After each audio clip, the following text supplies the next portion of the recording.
Today's part 2 of my conversation with Naomi Klein doesn't necessarily depend upon you having heard part 1. They are 2 discrete conversations about the same book that are foregrounding different elements of it.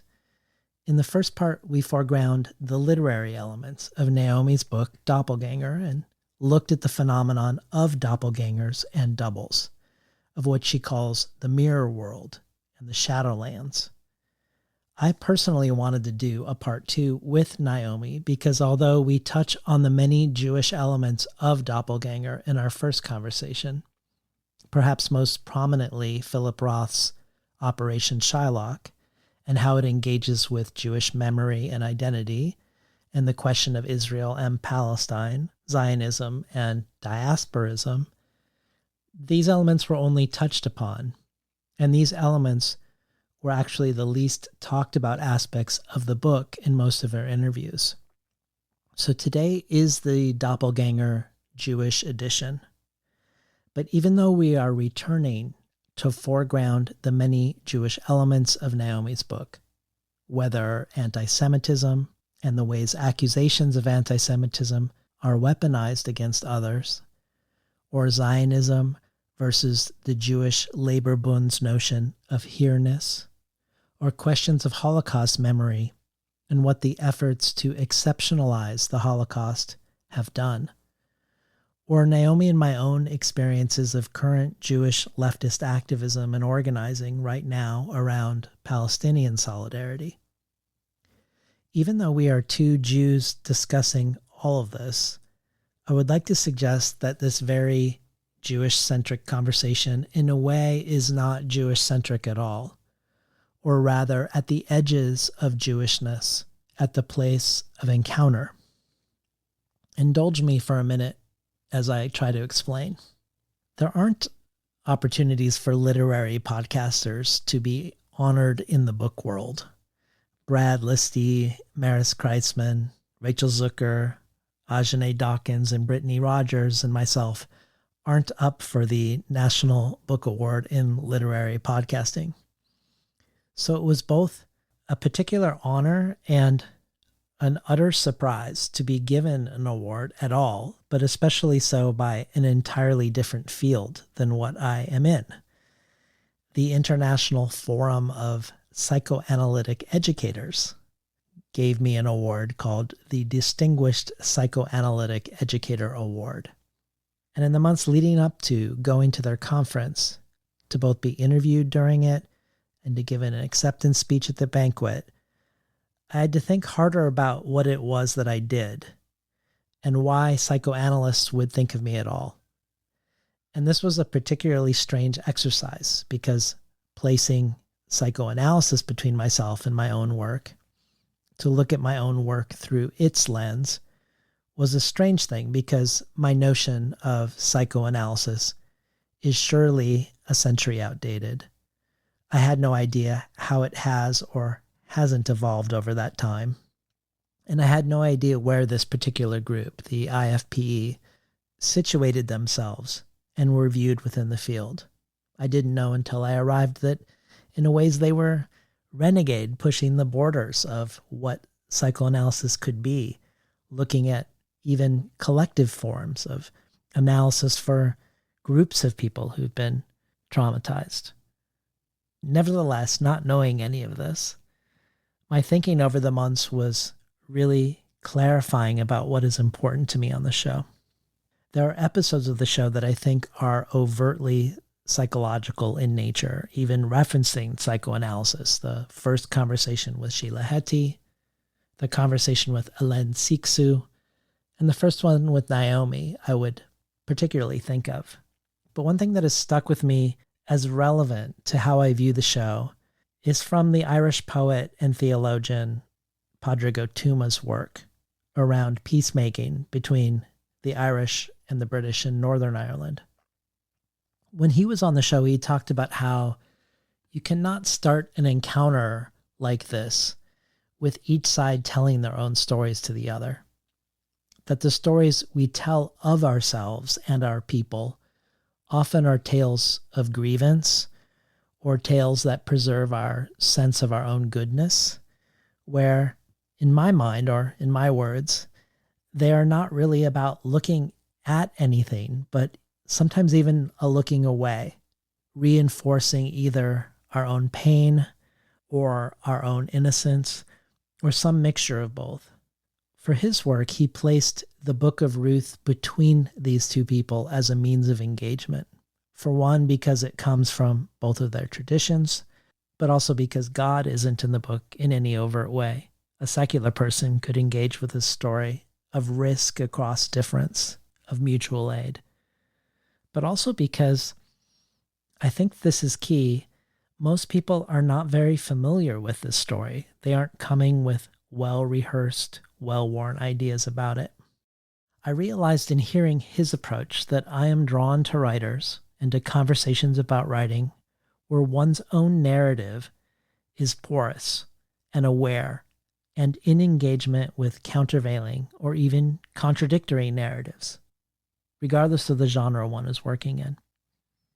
I think of Roger Reeves's critique of the 1619 Project, not only questioning the centering of the African American story within a story of nation-making, but his critique of the impulse to center at all, that his fugitive essays are looking for the places of encounter at the margins where different people meet.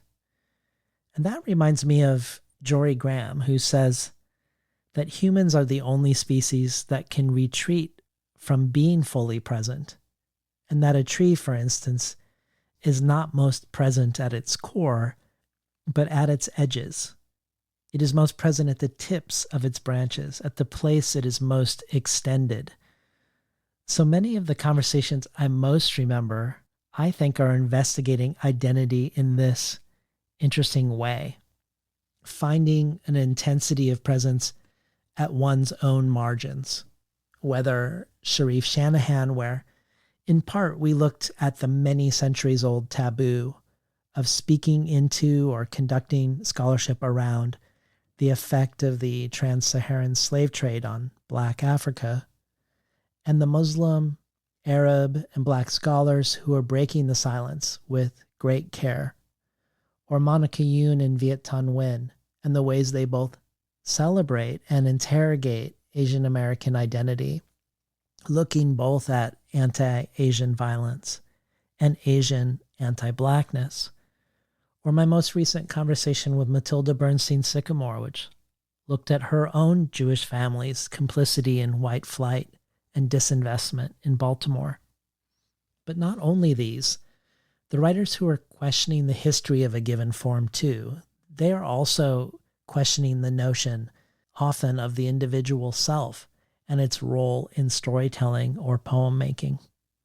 The recent conversation with Kate Sembrino and Sophia Samatar had a moment I will never forget, where I'm asking multiple questions about the dangers of assuming a collective we in one's writing, given the history of the we being one of erasure and exclusion.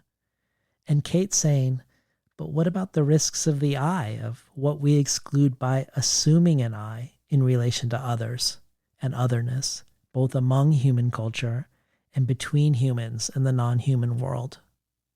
Or Cristina Rivera Garza's attempts to make visible the debts we have to others within our own writing.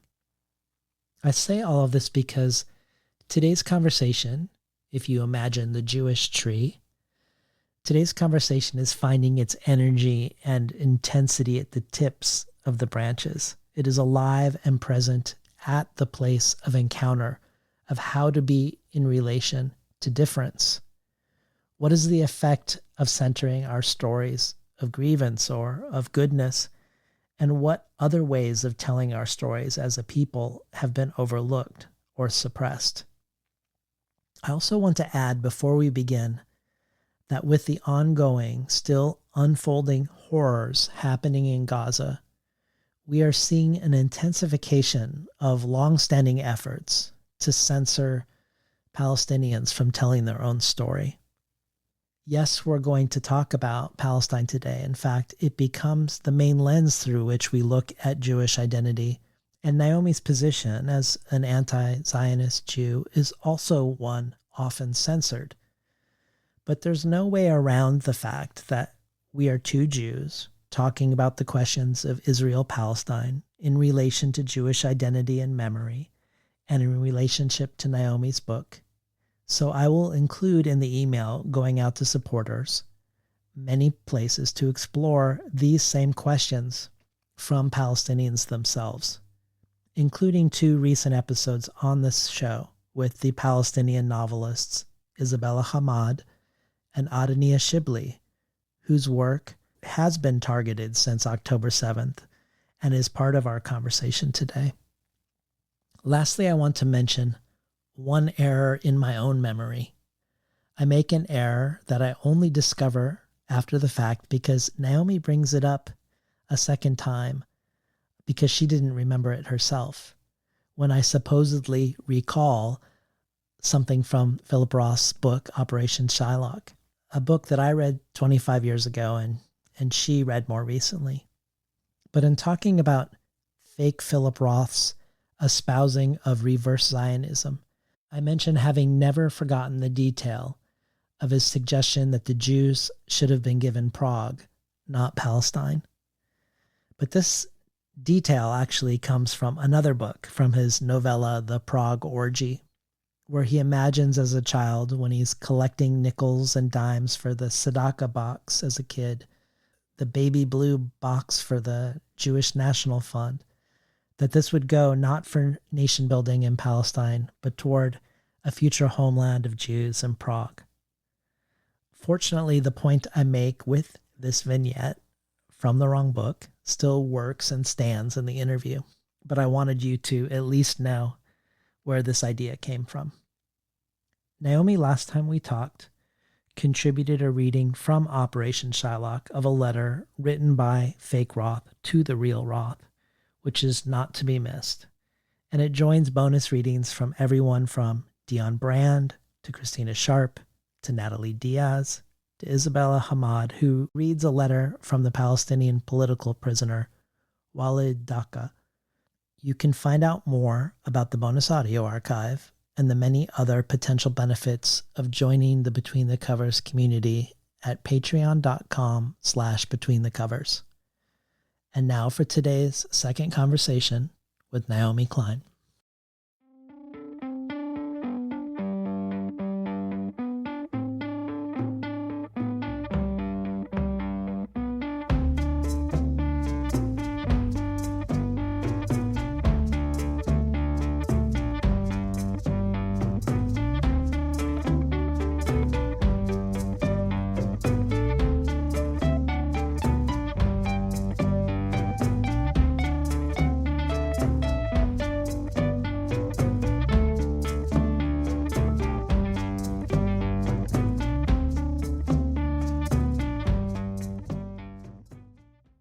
Good morning and welcome to Between the Covers. I'm David Naiman, your host. Today's guest is author and journalist Naomi Klein. Klein's latest book, Doppelganger, is in many ways a venture into a new area for Klein. Not only a new topic, but a new way of writing. Past Between the Covers guest China Mieville says of Doppelganger, "This book is as foreboding as a guide through the maze of mirrors of the modern right should be. But it's not only that. Naomi Klein has made Doppelganger gripping and scintillating too. The result is a reckoning with the present moment that's as insightful as all of Klein's indispensable work and as suspenseful as a novel." Angela Davis adds, "With their always incisive analysis of the systems and structures linked to global capitalism, Klein now fiercely and brilliantly urges that our justice movements be prepared to follow the quest for new meaning into dimensions where we might least expect to find it, in injury and vulnerability." And finally, another past guest of Between the Covers, Kim Stanley Robinson, says, "Naomi Klein's books have been building one on the next to create a powerful cognitive mapping of our time. This new book takes a personal turn, then opens out into an analysis of our shared global dilemma that is as incisive and fascinating as anything she has ever written," which is saying a lot. As always, my first thought on finishing one of her books is thank you. Welcome back to Between the Covers, Naomi Klein. Thank you, David. So even though our first conversation about Doppelganger probably seems very Jewish if someone hasn't read the book, you and I decided to do a second conversation to properly foreground the Jewish elements of what you've described as your most Jewish book, to spend some time with everything from Marxism to Zionism, Jewish memory and memorialization, to antisemitism and the battle over its definition, and the different ways it's been instrumentalized. But given the state of affairs as we talk today on November 28th, that since the October 7th attack by Hamas that killed 1,200 Israelis, where Hamas took several hundred people hostage, from 3-year-olds to people in their 80s, the response of Israel, which they stated explicitly would be one of creating damage, not precision, that announced preemptively the war crimes they aimed to commit, the collective punishment of an entire people, turning off water and electricity, the 1.7 million Gazans displaced from their homes, people who were already largely refugees from 1948 themselves, with 15,000 people dead, 10,000 of whom are women and children.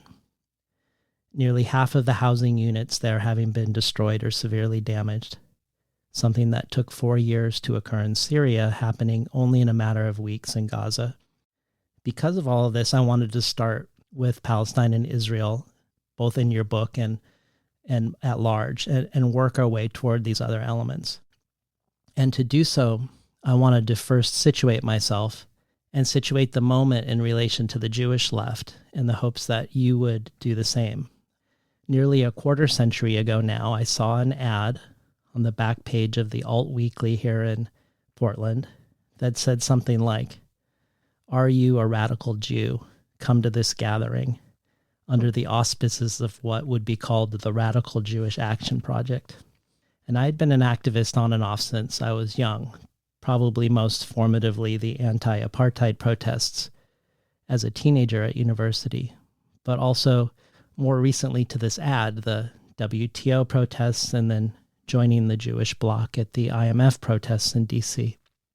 So I was interested in making connections where I lived, but everyone at this gathering had a very different notion of radical, different political notions, but also people who thought of radical more the way I would think a surfer might think of radical.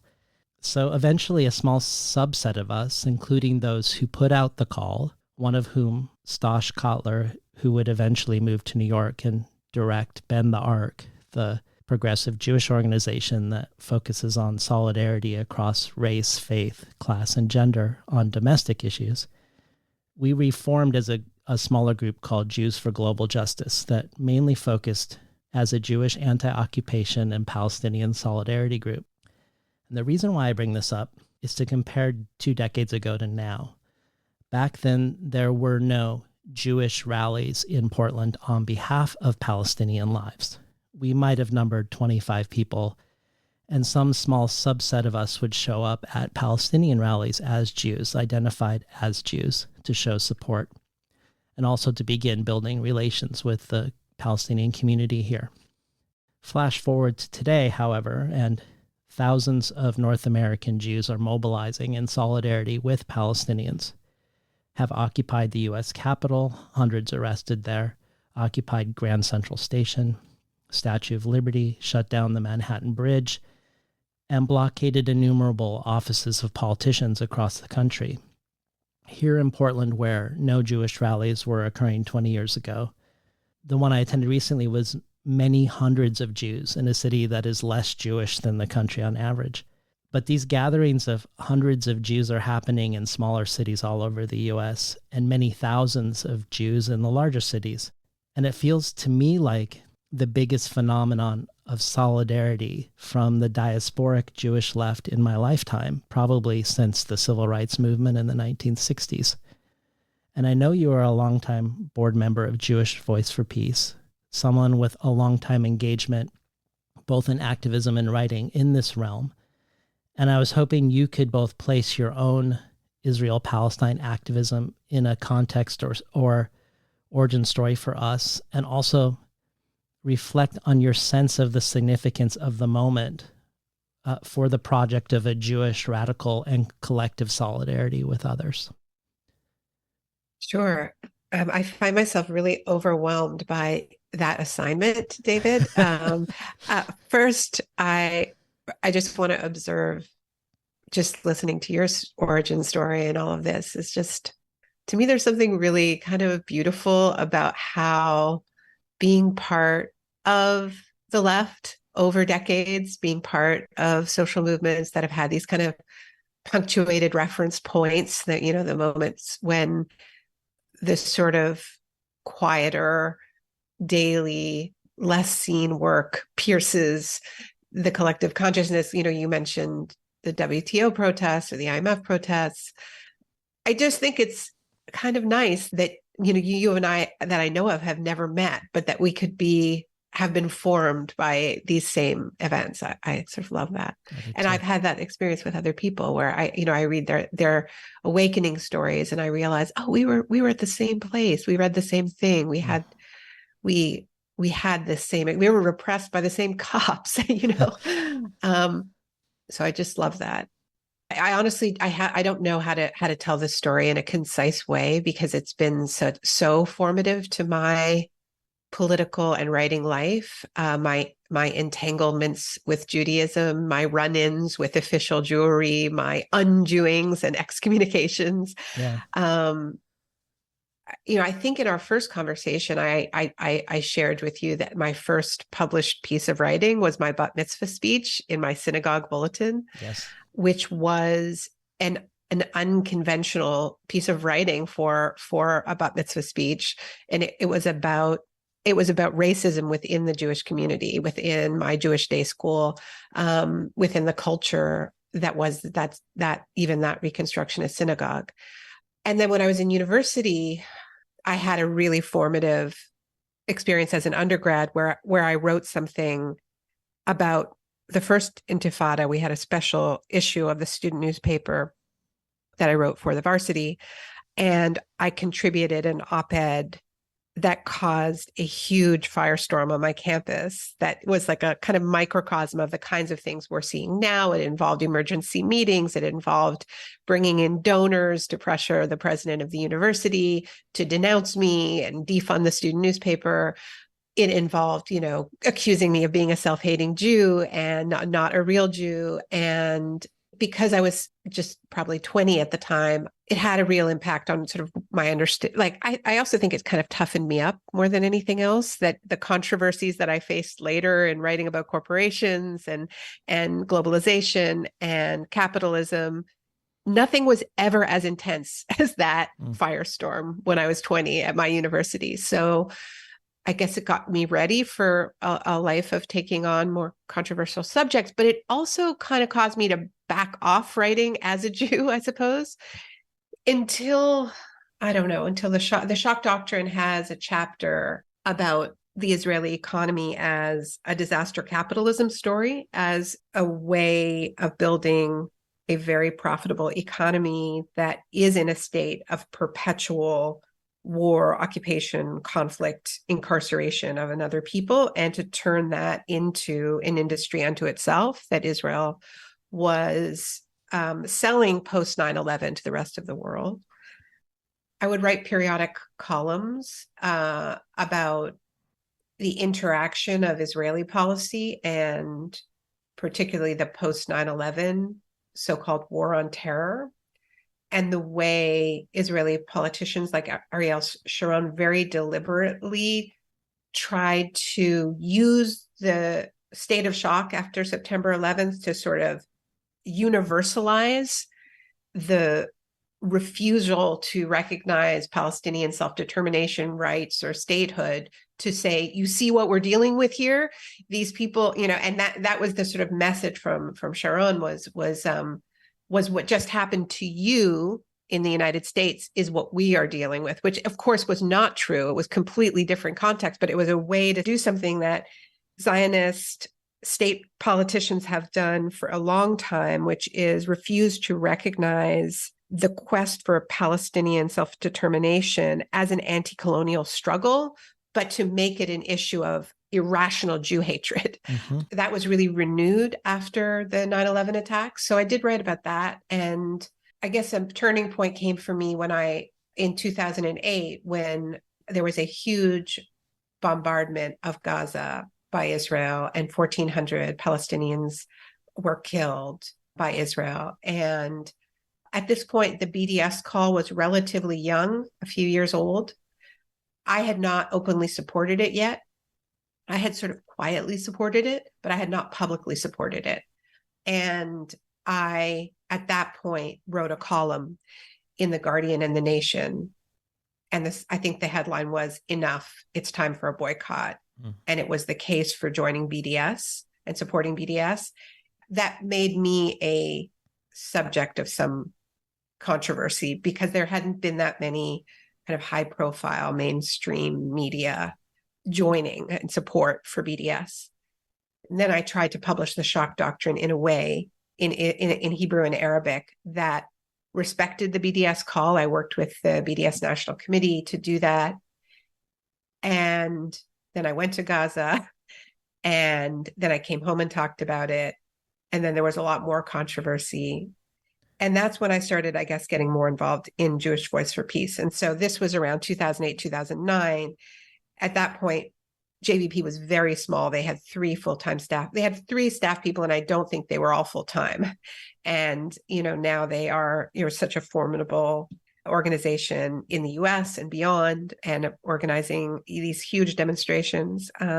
So that's a little bit of how I guess I got into it. I haven't talked about my upbringing, but we don't have that much time. Just a few hours, David. Just a few hours. Well, you can fold it in too. Well, I wanted to start with this upswelling of Jewish collective solidarity, because the way I increasingly frame the show as a whole is one that's interested not only in how we tell or represent our stories, but whether or not our stories are porous to the stories of others, or whether they're a way to sort of buttress or defend a notion of self or individual or peoplehood over and against the world. And it feels like Doppelganger, using different language, is also working in this realm of porous narratives.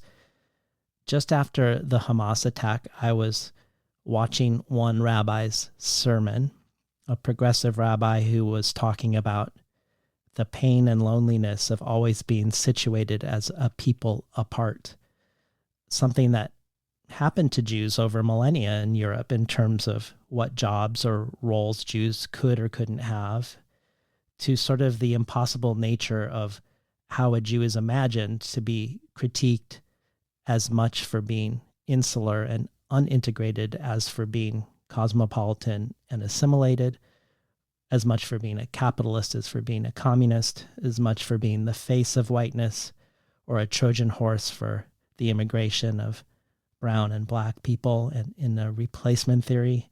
And I think we are still instrumentalized in various battles by others all the time. But I do think Jews participate in and perpetuate being closed off from others as well. And I wanted to look at both sides of this with you. And I'm glad you brought up your experience in college with the newspaper. 2 decades ago at a Palestinian rally, in the days leading up to Yom Kippur, with me standing there with a sign as a Jew, I was interviewed by a local TV station, and it made the 5 o'clock news in Portland. But by the 10 o'clock news, the Palestinian rally was still on the news, which looking back is remarkable that it was on the news at all, the Palestinian rally. But instead of me being on the news, I'd been replaced by a conservative local rabbi, even though that person hadn't been at the rally. Jews had to be represented one way, and Palestinians had to be represented a certain way. Last time we talked, we touched upon the ways accusations of antisemitism have been used to torpedo movements. And I think it is also important to talk about how accusations of antisemitism are used to silence legitimate speech. And part of this is related to the battle of how antisemitism is defined, and the definitions that conflate critiques of Zionism and Israel with critiques of Jews and Judaism. is a longstanding weapon used to silence the Palestinian narrative. So just in the last 2 months, with two Pass Between the Covers guests, we've seen Pulitzer Prize winning author Viet Thanh Nguyen having his event at the 92nd Street Y canceled at the last minute, not because he was going to speak on Palestine, but for signing an open letter in support of Palestine. And Adania Shibli, the Palestinian novelist, who was supposed to receive an award at the largest book fair in the world, Frankfurt Book Fair, having her events canceled and them saying they were going to center Israeli voices. The Poetry Foundation, which was just about to publish a review of Sam Sachs's new book, a Jewish poet who happens to be anti-Zionist, and a reviewer of that book who was also Jewish and anti-Zionist, the foundation felt it was insensitive or untimely to publish it then. We've seen student groups at many campuses advocating for Palestinian rights get outlawed. The only Palestinian representative in Congress was censured by Congress. France, Germany, and the UK have banned pro-Palestinian rallies.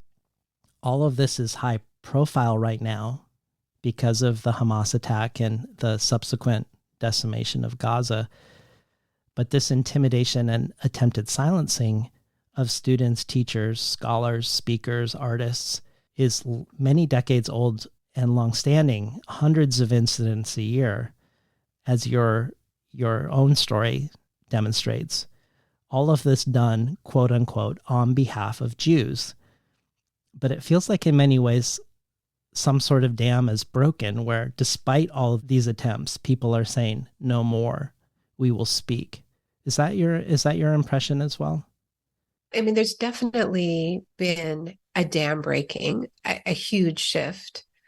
I think the legacy Jewish organizations are absolutely flipping out at not just the huge demonstrations organized by JVP, and if not now, and where I live in Canada, Independent Jewish Voices, it's also just the polling where they're seeing that they are losing a generation. There's something particularly painful and even grotesque to me as a Jew, and a big part of the way I relate to Judaism is, the idea of being people of the book, people who argue over text, who value education so deeply. That's a big part of Judaism that I identify with and cling to. And to see a lobby that claims to be speaking on behalf of Jews attack literary festivals, authors, universities explicitly, like maybe it's time to destroy the university. I mean, we're reading these outrageous articles. And so in this frenzy of panic to defend what I believe was a wrong turn that our people took in deciding to seek Jewish safety in a fortress ethno-state. And as you know, in Doppelganger, I look at the various understandable reasons that led to that being the supposed answer to the quote unquote Jewish question that seemed to be the only answer left standing after the horrors of the Second World War and the turning back of the boats and Stalinism and the failures of assimilation and the failures to protect Jews of assimilation.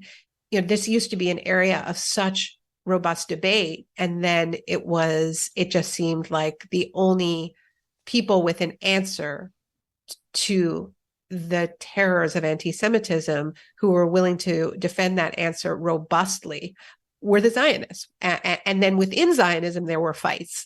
There were the Hannah Arendts and the Martin Bubers who were not turning to the idea of hyper-nationalism, the fortress state, but the idea of a Jewish homeland within a federation of Arab states.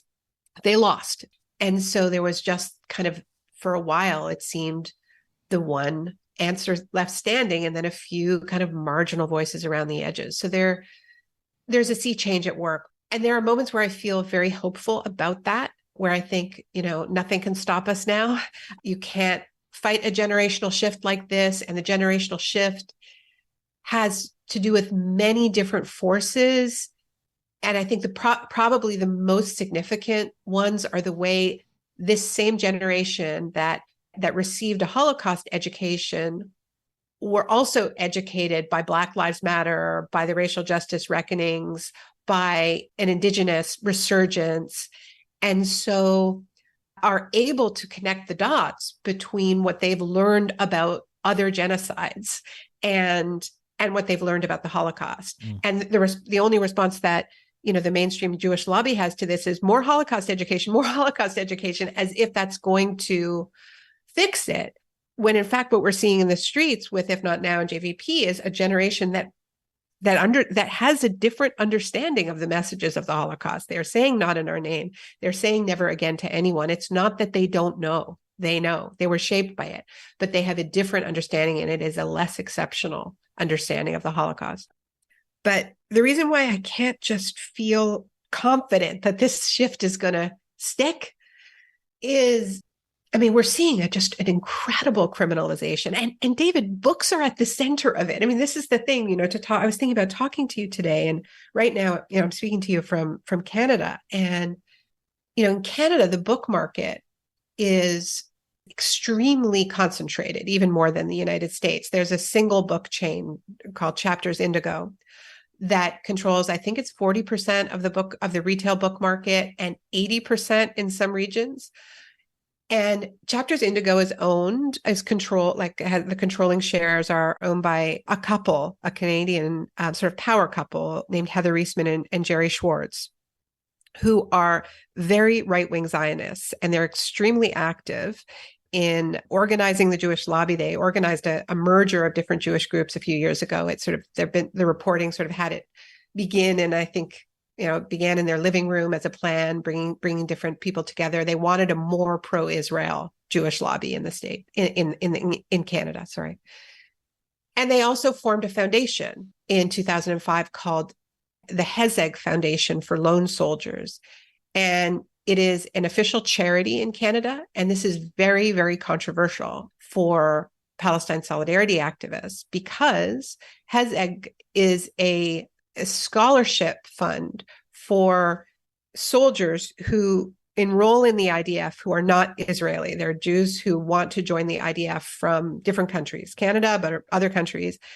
And Hezeg offers these soldiers full ride scholarships, cost of living, income, career advice. There's a Hezeg house in Israel. It's kind of like a sort of fraternity.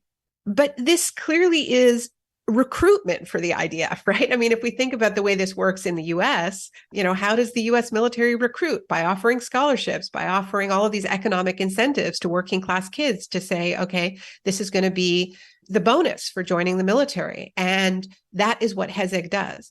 So, I have been troubled by this for a long time, because I've been fortunate enough to sell a lot of books in Canada. And that means that I've made a lot of money for Chapters Indigo.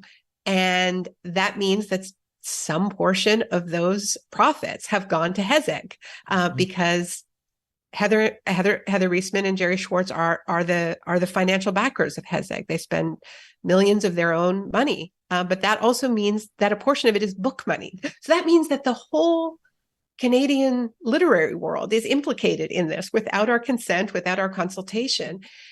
And the reason why this is relevant is that there was a protest on November 10th outside of Indigo's flagship store in Toronto, and people put up mocked up book covers of Heather's face that said funding genocide, and they threw red paint. And in the early hours of the morning, about a week ago, I think it was 4:30 in the morning, dozens of riot police broke down the doors of 11 activists around Toronto who they claim did this act of nonviolent, not property destruction. It was, wheat paste and posters and washable paint. And they woke people from their sleep at 4:30, 5:30 in the morning. There was apparently a minimum of 8 officers in each house, arrested parents in front of their kids, and then sent out a press release saying these were hate-motivated crimes. And so there's clearly a very dramatic escalation going on.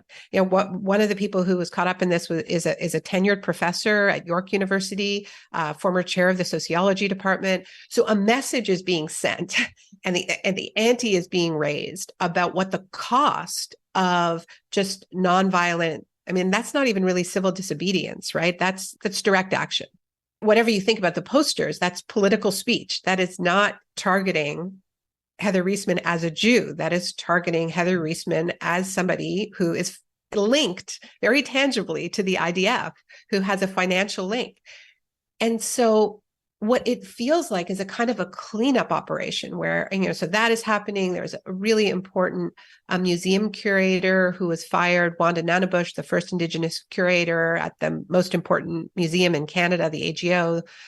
And she seems to have been pushed out or mutually agreed upon departure because she was posting on Instagram about the parallels between colonialism and genocide in Canada and in Palestine. So these connections that this generation are making, because they have read, because they have, they have been part of these reckonings, the forcefulness with which this is being defined as hate speech, with which it is being criminalized, the message that's being sent feels like it is escalating. So it's almost like, they're like we have witnessed these massive war crimes in Gaza, and now it's being accompanied by a cleanup operation, which is sort of making sure no one's around to tell the tale, or no one dares to tell the tale. I want to believe that it won't work, but I'm worried. I'm worried because I've never seen criminalization of what is so clearly not hate speech. Yeah. It is not hate speech to say this is, that Israel is engaged in settler colonialism. It is not hate speech to say hundreds of scholars of international law and genocide studies have said that Israel may have committed or may be committing genocide in Gaza. That's just true. But that is what is being defined as hate speech. That is what is being defined as questioning Israel's right to exist. The 92nd Street Y put in writing that they now have a red line, right? They have codified it. That was already in place, by the way, but they didn't codify it before. I know it was in place because I gave a speech I was on a panel at the 92nd Street Y in around, I think, 2009, where I came out for BDS and was never invited back, but they didn't put it in writing. Yeah. And now it's in writing. It's in writing that where the red line is questioning Israel's right to exist as a Jewish state. And that's the red line where we need to be. It's exactly where we need to talk. That's the conversation that needs to happen. And that conversation is being redefined as being outside the bounds of acceptable discourse, and in some cases as hate speech. It reminds me of two things, or makes me think of two things. Like when people say, why won't the Palestinians be nonviolent, for instance? They ignore the fact that there's been a successful movement to outlaw BDS. 34 states in the United States have made it illegal, this nonviolent movement, as well as the Great March of Return, which was nonviolent and where 6,000 Palestinians were shot walking up to the border fence.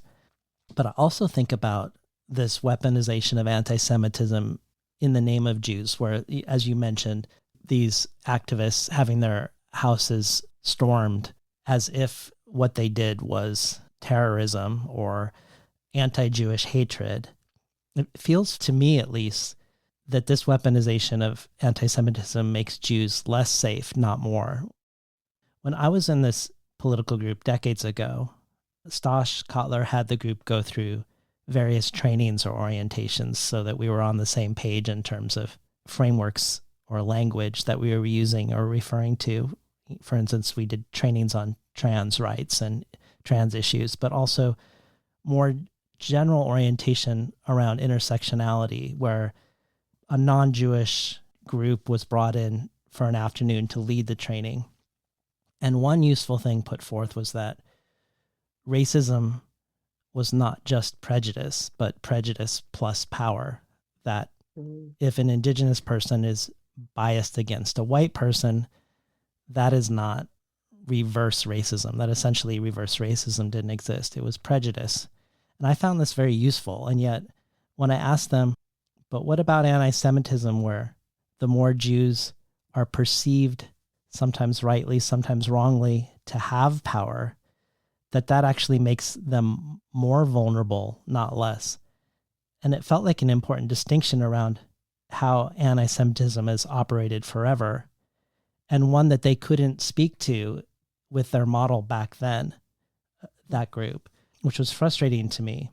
But when Jewish institutions reach for vertical protection rather than horizontal connection, which I do feel is akin to what Jews had to do over and over again in Europe, expelled from one country, but wherever they arrived, having to make a devil's bargain to gain safe harbor from that new kingdom.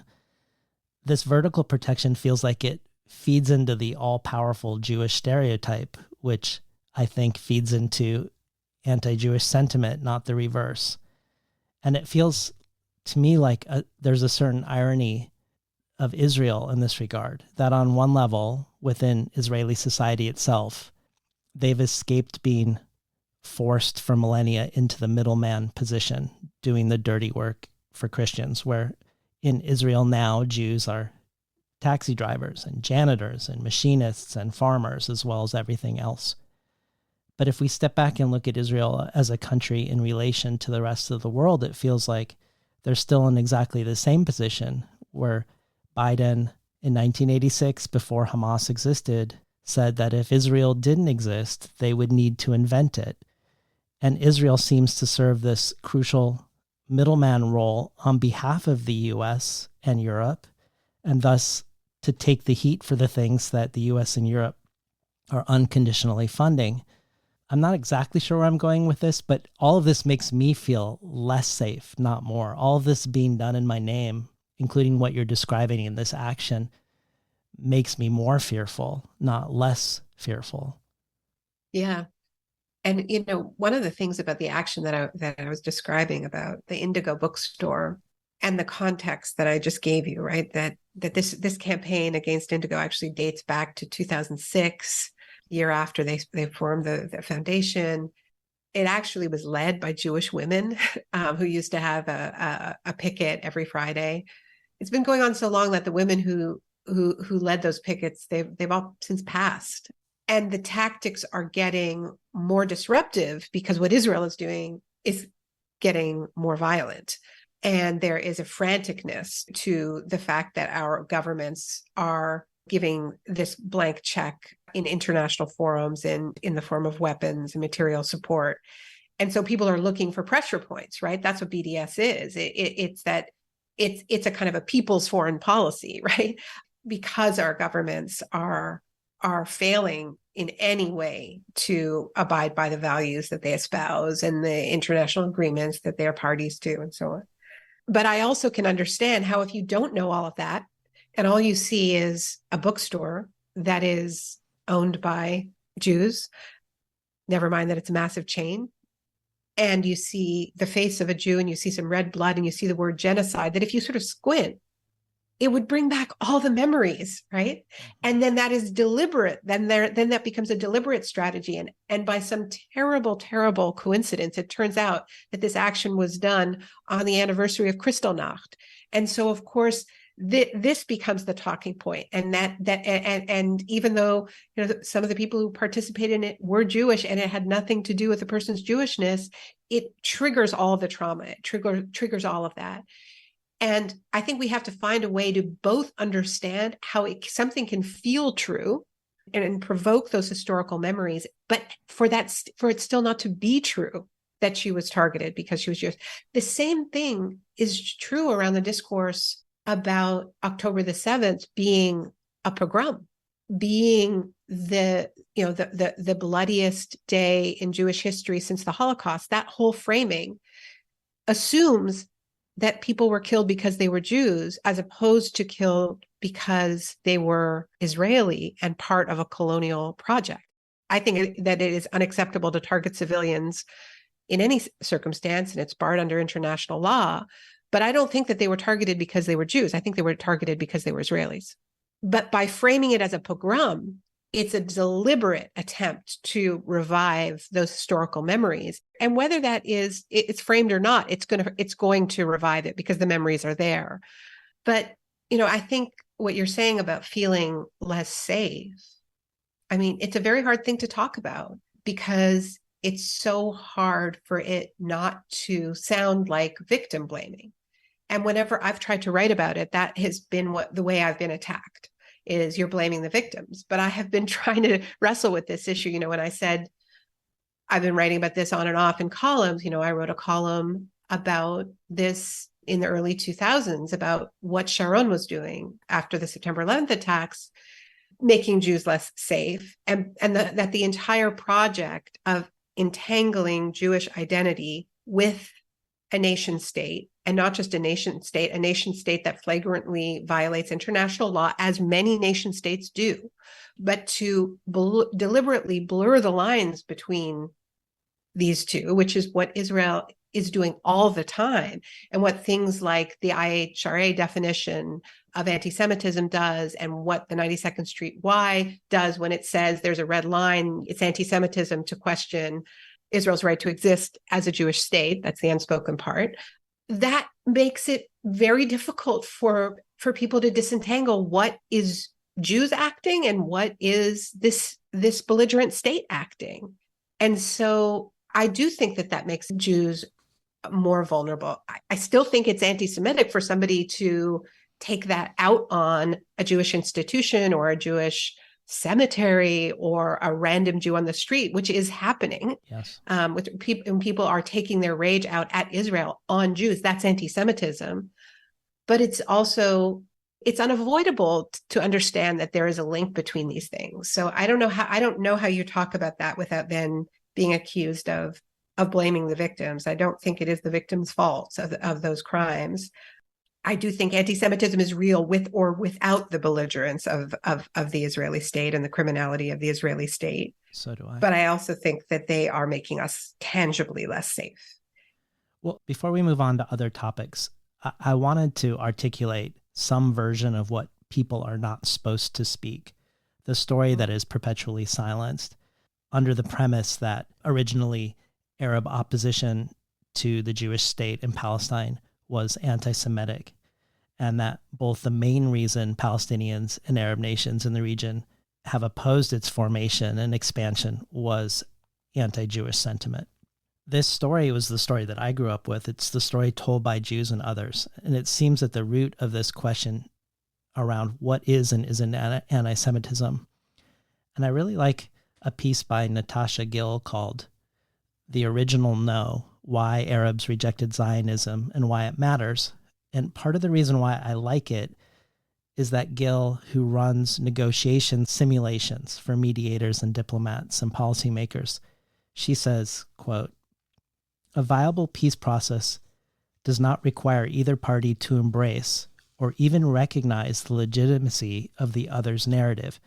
It requires that both have an informed and non-reductionist understanding of what this narrative consists of, come to terms with the fact that it can't be wished away, and recognize that elements of it will make their way to the negotiating table and have to be addressed."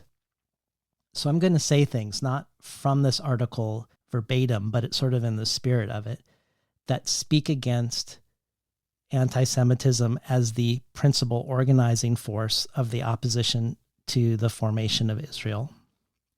First, when the Balfour Declaration occurred, declaring Britain's favoring of an eventual Jewish homeland in Palestine, Balfour explicitly said that they would deliberately and rightly decline to accept the principle of self-determination when it came to the local population, and that they had no intention of consulting them. The British then suppressed the news of the declaration and its subsequent commissions within Palestine itself for several years. And when we leap forward to 1947 and the partition plan, which was supposed to give Jews 53% of the land and Palestinians 47%, at a time when Jews owned 6% of the land and made up approximately a third of the local population, and the Jews would get all the significant seaports, and with the majority of the Jews having only arrived in the last 20 to 25 years, what Natasha suggests, which seems self-evident to me, is that any people would oppose this, no matter how persecuted the arriving people were. whether they were Jewish or Buddhist, European or Asian or African. That isn't to say that there isn't anti-Semitism in the Arab world. Of course there's anti-Semitism there, but it doesn't seem like, to me, a realistic principal reason of their refusal. And even David Ben-Gurion found their resistance understandable.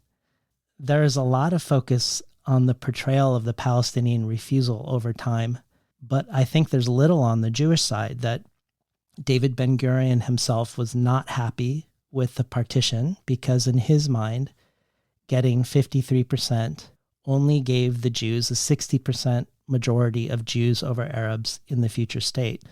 And so in that half year between 1947, the partition plan, and 6 months later, the declaration of the state by Israel, he terrorized hundreds of thousands of Palestinians out of their homes to change that demographic, not in the fog of war, but before the war had even started, and something that continued, obviously, in the war itself, where they not only expelled hundreds of thousands more, but also then, which I don't think most Jews understand, but also then they took over half of what was supposed to be the Palestinian state according to the 1947 plan.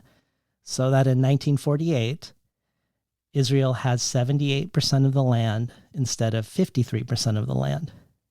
And of course, this is before Israel annexes East Jerusalem and before the settlements. So even when we get to the Oslo Accords, which Palestinians are often blamed for rejecting, even though they were going to get far less than the 22%, they weren't going to get a state or true sovereignty or a real country. They were not going to have control over their airspace or waterways or border control. And Rabin said in one of his last speeches before he was assassinated by settlers that the end goal would be less than a state. And I guess to me, this is the first great doubling or doppelganger instance, which is embodied in the phrase "from the river to the sea," the phrase that got Rashida Tlaib censured in Congress, in which the West is, without asking Palestinians, characterizing as obviously a call for genocide against Jews. But Likud's founding charter, Likud, the most significant party in Israel in the last half century, their founding charter says, "The right of the Jewish people to the land of Israel is eternal and indisputable, and is linked with the right to security and peace. Therefore, Judea and Samaria will not be handed to any foreign administration. Between the sea and the Jordan, there will only be Israeli sovereignty." In that light, what has happened step by step over the history of Israel is the very thing that Palestinians are being accused of doing in reverse.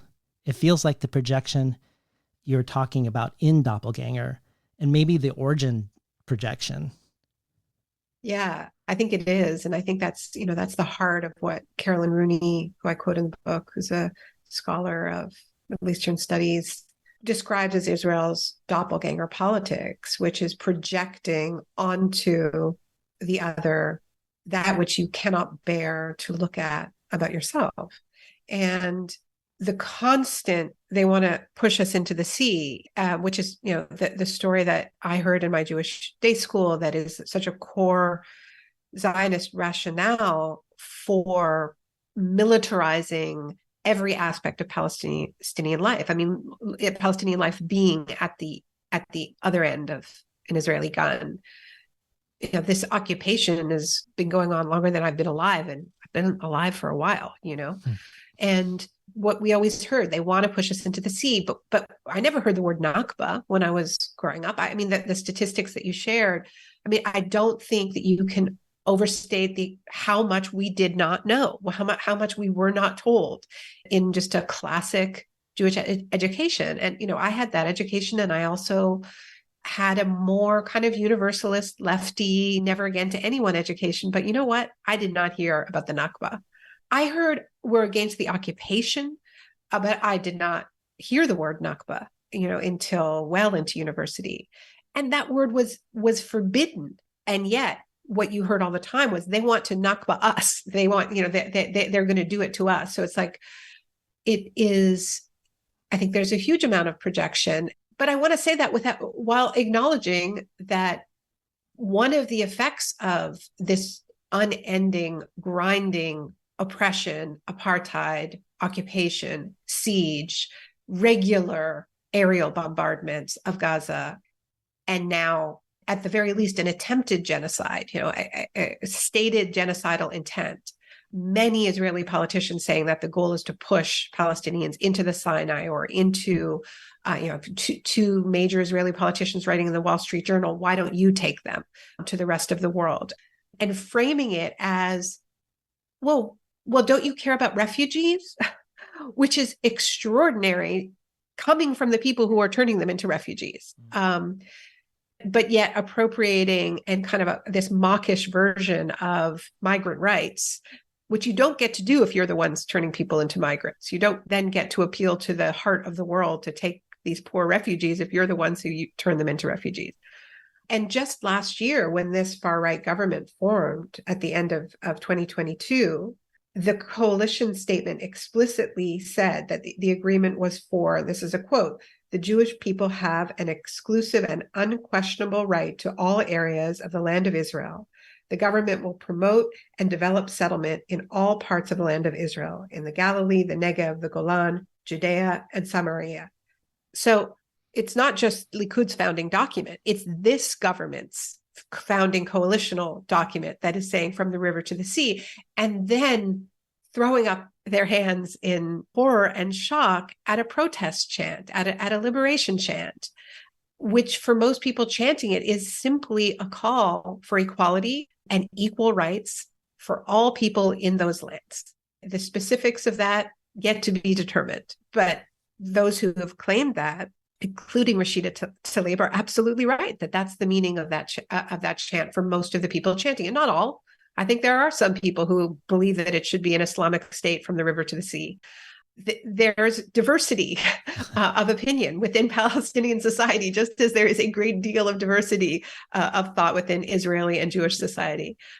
But yeah, that the projection that at the root, I started making a list of these sort of double, because in the book, I talk about how there are mirror arguments on the Bannonite right to everything that is claimed and talked about on the liberal left. And these parallel narratives don't intersect. And then there also are exact parallels, like both people claim the other people are Nazis fairly commonly. I'm just looking at this list I made to see if there's any other useful ones. I mean, one that really struck me was there are no civilians in Gaza, right? Mm-hmm. That everybody in Gaza is guilty because they voted for Hamas, never mind that those elections took place before many people in Gaza were born. But on the other side, you also hear people say that there are no civilians in Israel, which right. is also not true, I would argue. And so would Edward Said and Rashid Khalidi both saying you can't say that all Israeli citizens are legitimate targets. Yeah, of course. There's Palestinian most people say that. Yeah. Palestinian intellectuals are stepping up in that regard as well. Well, I mean, another one is, where you start the clock, right? And a lot of Israeli voices and Zionist voices want all the violence in Gaza to be a response to October 7th, as if there was no violence before October the 7th. But also, I think the idea that all violence is justified because it's a response to occupation and apartheid is also problematic. It is perhaps a reaction, but that doesn't mean that the people involved don't have any agency whatsoever. People always have agency. I have a little bit more about doppelgangers because it's not in the book, but it's some notes I made after, relating to this idea of Israel as doppelganger politics, a nation governed by doppelganger politics. Doppelganger stories often end with the annihilation of the other, but then the other turns out to be us. That's when you're stabbing your doppelganger, but you end up stabbing yourself. Mm.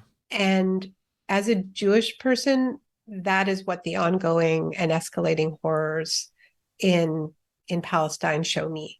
In attempts to banish and destroy the body of the other we, we as Jews end up destroying ourselves, if not our bodies, then our spirits, our principles, our love of debate, our elastic identities, our souls, if you believe in that kind of thing.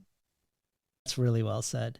Thinking again about how Israel is in some ways a reiteration of the Jewish position in Europe, not as an escape from it, I wanted to bring in the words of Black intellectuals on this question, particularly James Baldwin in a 1979 article for The Nation called Open Letter to the Born Again, where Baldwin says, "The Zionists, as distinguished from the people known as Jews, using, as someone put it, the quote-unquote available political machinery, i.e. colonialism, e.g. the British Empire, promised the British that if the territory were given to them, the British Empire would be safe forever.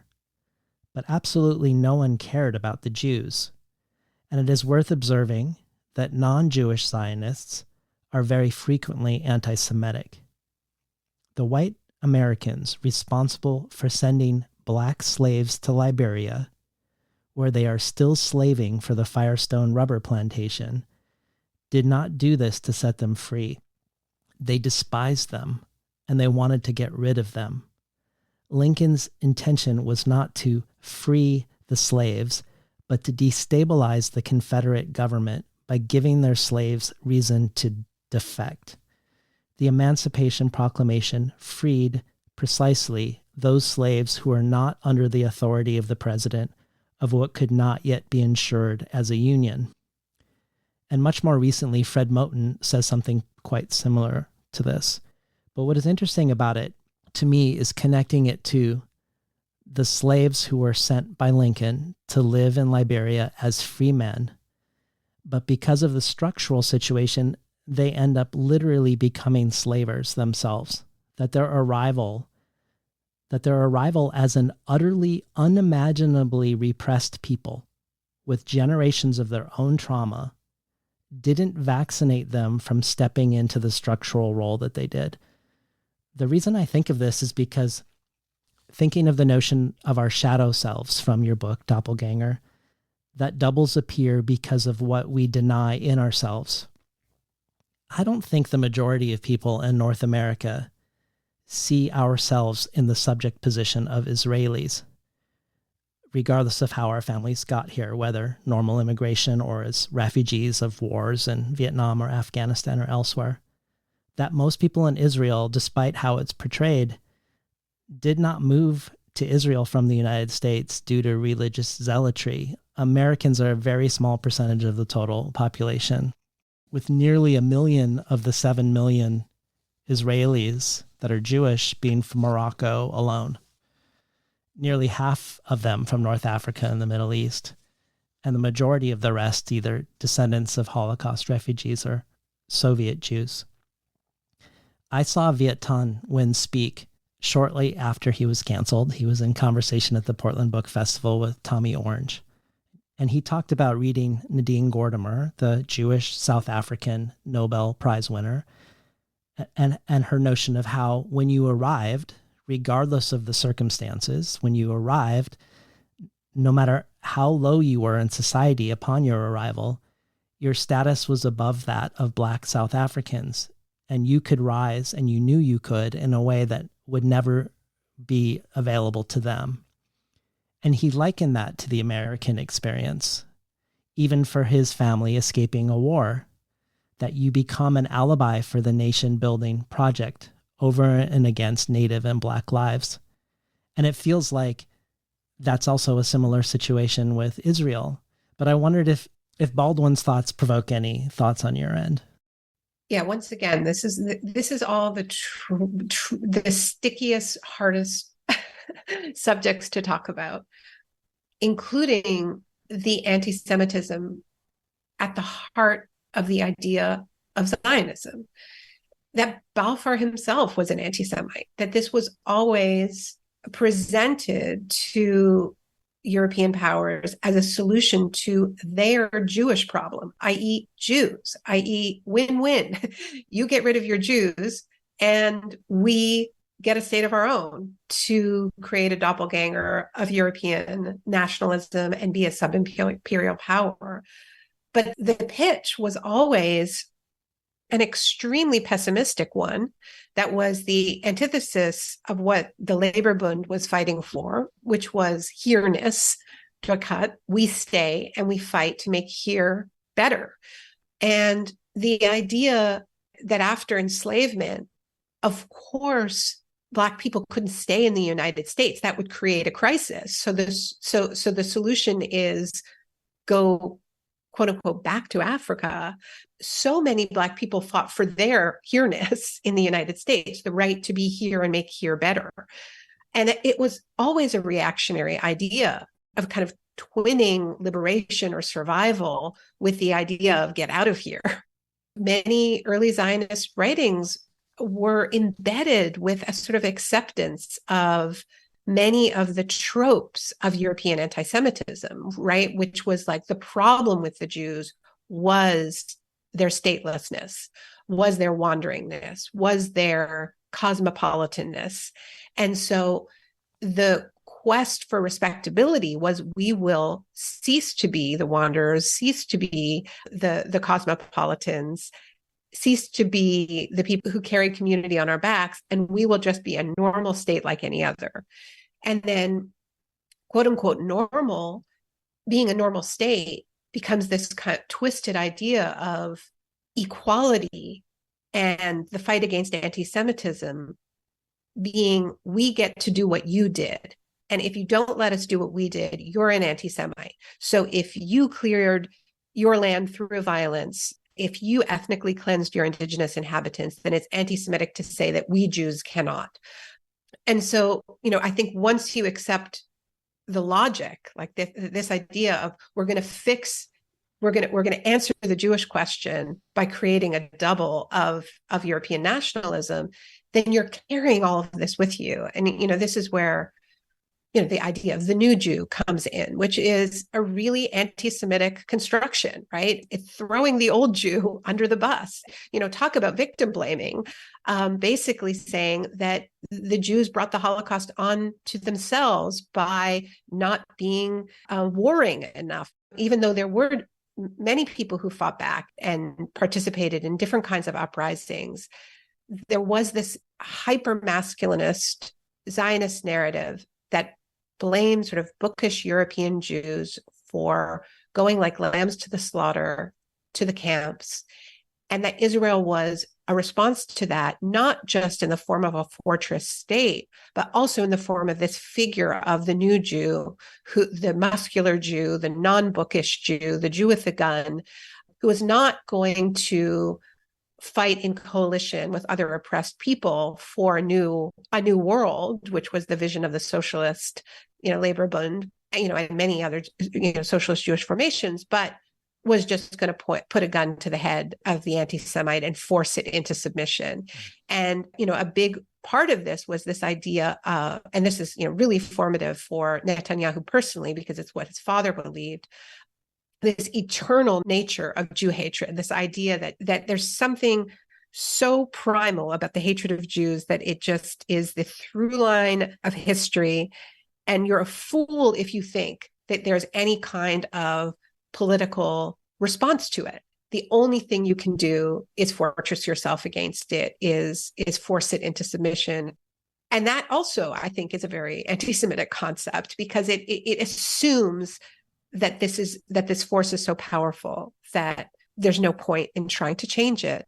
And that's why whenever there's a wave of anti-Semitism, outside of Israel, the response from many, Jewish politicians, and Sharon was famous for this, was, not to work with diaspora Jewish organizations to fight anti-Semitism. It was to say, you see, this is why we need the state of Israel, which is why it's so insidious when Biden said, and he said this before October the 7th, shortly before, that without Israel, no Jew would be safe. Mm-hmm. Because that's buying into the narrative that he doesn't have a responsibility as an American president to keep Jews safe and keep all people safe. He is accepting the outsourcing of Jewish safety to this fortress state.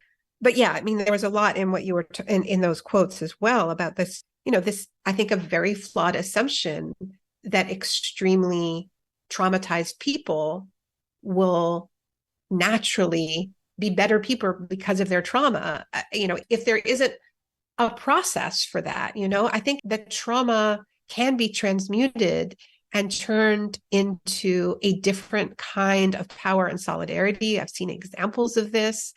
I've seen the very deliberate use of ceremony and education, work with trauma. It never goes away. I mean, these scars are so deep, they don't go away. But I do believe that we can change. But I don't think that that's what the Zionist project was trying to do. I think it was trying to channel the trauma and turn it into a gun. And there's this moment. Have you watched Exodus recently? I haven't. I feel like everyone's homework needs to be to watch Exodus to just really understand. Yeah. So, I mean, Exodus is this absolutely formative film in the mythologizing of the Zionist story. It was made in 1961, starring Paul Newman. And, it's based on the book Exodus, but it was a huge hit. And it's the story of the forming of the state of Israel with lots of holes in it, no Nakba. But the title comes from a boat that went from Cyprus to Palestine, filled with Holocaust survivors. And it was a kind of act of guerrilla warfare by the Haganah, who orchestrated this escape from the camps in Cyprus. They threatened to blow up the boat if the British didn't let them go to Haifa. And on the boat, one of the characters in the film is somebody who desperately wants to join the Irgun, the terrorist organization that you referenced earlier. Their most notorious attacks targeting civilians, very relevant for everything that's been going on lately, was the targeting of the King David Hotel. This was the plot line for this character, is that he came straight from Auschwitz, extremely traumatized, wants nothing more than to join the Irgun. And before he can join the Irgun, he has to be interrogated by the Irgun leadership, who make him confess everything that he did in Auschwitz. Mm. And they get him to confess that not only was he a prisoner, but that he survived by collaborating, including by digging mass graves for his fellow prisoners. And this is very shaming to confess. And, people did whatever they could to survive. But this is a very, very shaming moment where he's having to confess how he survived. And there was a great deal of suspicion in Israel about how the Holocaust survivors had survived. And this was part of the shaming of the old Jews and the forging of the new Jews. They were used as a kind of a political tool, but they didn't really want to hear from them because there was so much suspicion of how they had survived and blaming of them for surviving. So he confesses that he dug these graves. And then his interrogator says, "Is there anything else? Have you told us everything?" And then he breaks down and he says, "They used me like a woman." And then he starts to weep. He is confessing that he was raped, that he was systematically raped in the camps. And in this moment where he's breaking down, that is the moment when you can transmute trauma. Like, that is the moment when you can really look at what has happened. And there can actually be a breaking open, and there can actually be a changing. But that is the moment when they put his hand on the Bible and they put a gun in his hand and they say, "You can join the Irgun." So it is a transference of trauma into violence. And that is supposed to be some kind of heroic moment.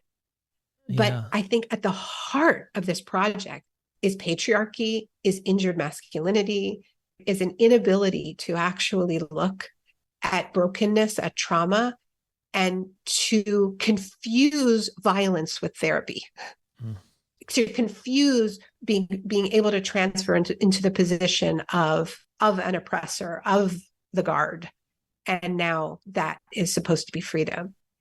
I think we know a lot more about trauma now than we did then. But, from your quotes, there's a lot of people who've been trying to figure this out, for a long time. Yeah. The article that I mentioned when I was in university that got me into so much trouble was about this. It was called Victim to Victimizer, and it was about masculinity under Zionism thinking that some of the former slaves arrive in Liberia and they actually built Southern-style mansions and forced indigenous villagers to work on the plantation.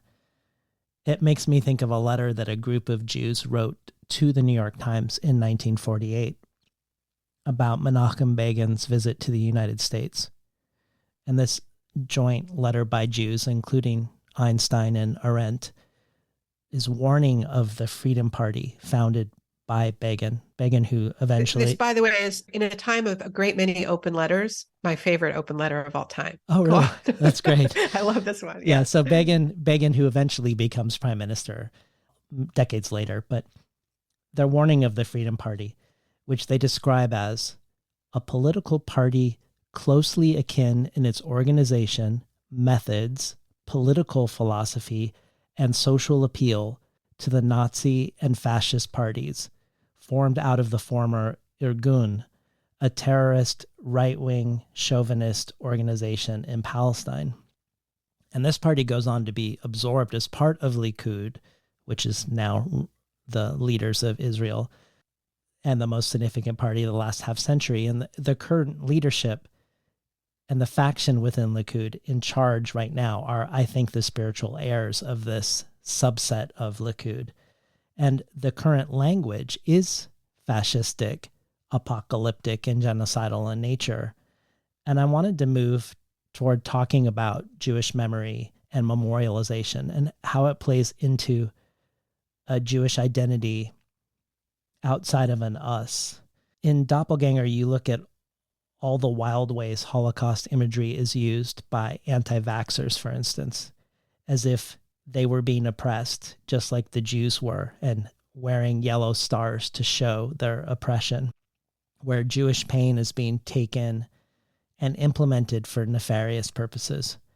But it also feels important to bring up the ways this imagery is being put into play right now.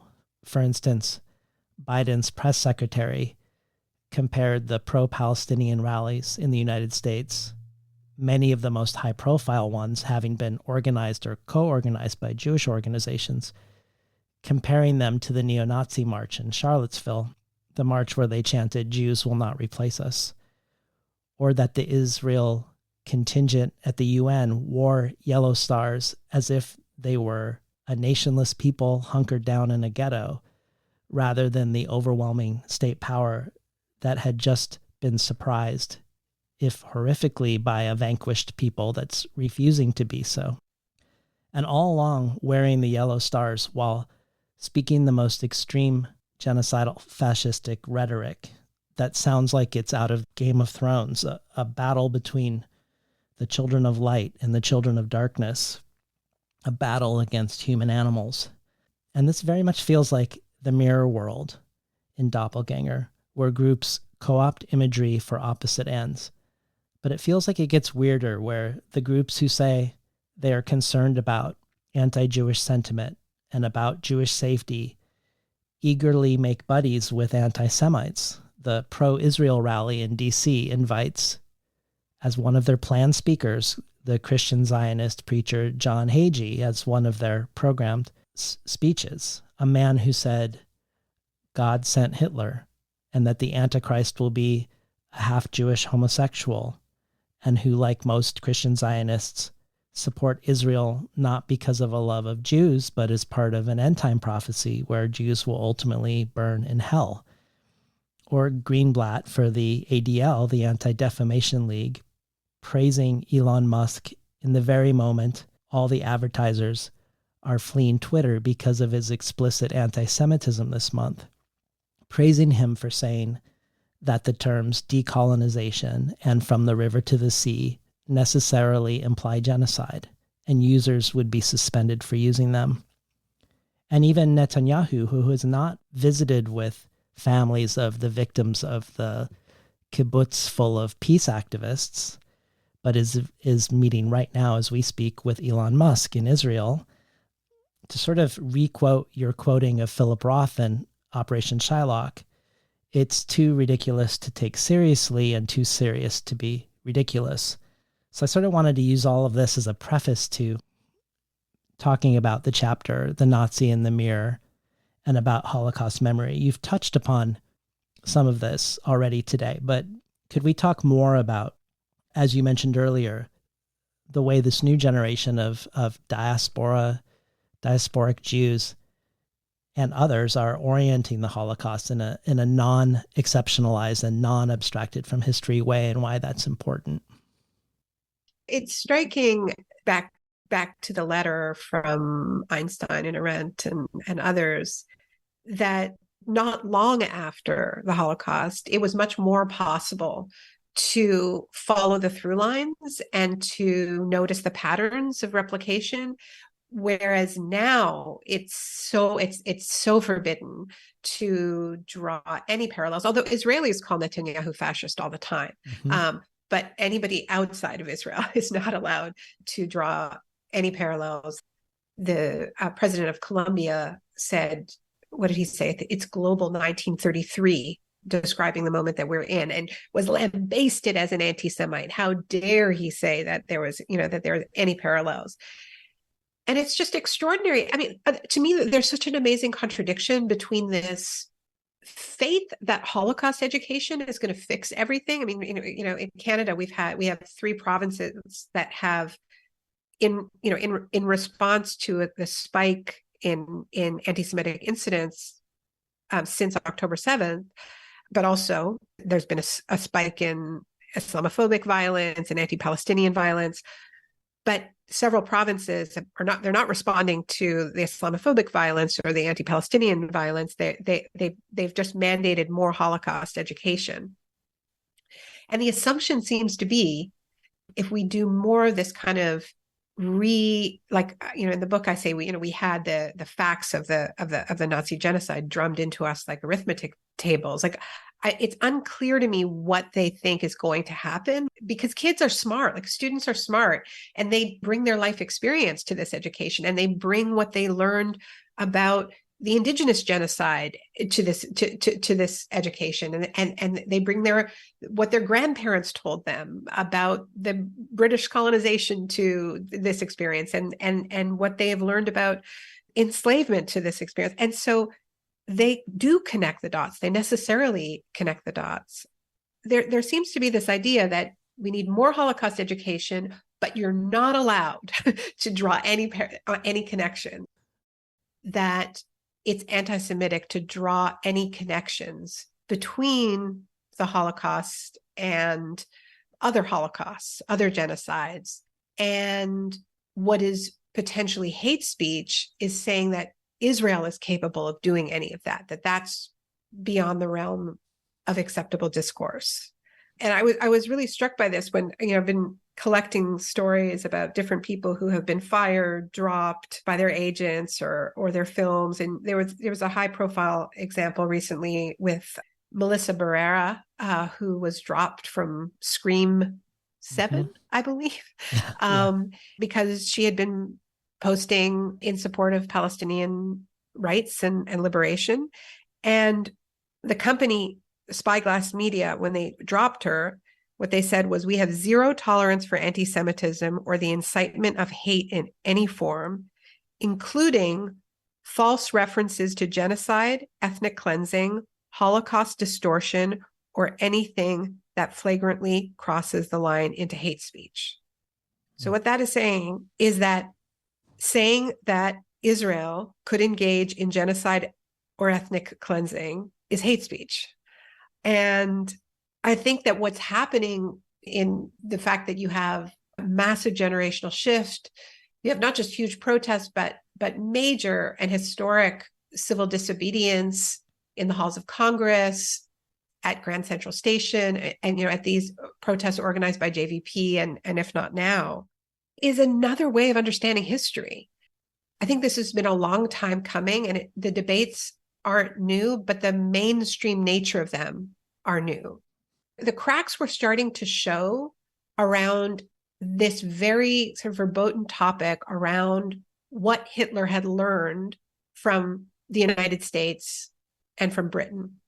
I mean, to the extent that there was a Ken Burns documentary series, a 6-part documentary series just a couple of years ago, which was explicitly about this. It was about what Hitler had learned from Jim Crow, native reservations, how he'd been influenced by the frontier myths, how Lebensraum was the eastward expansion that he saw as being directly parallel to the westward expansion in the Americas. And so this challenges the exceptionality story around the Holocaust, right? And it supports what many Black scholars had been saying at the time, right? That Aimé Césaire was saying that this was colonialism turned inward.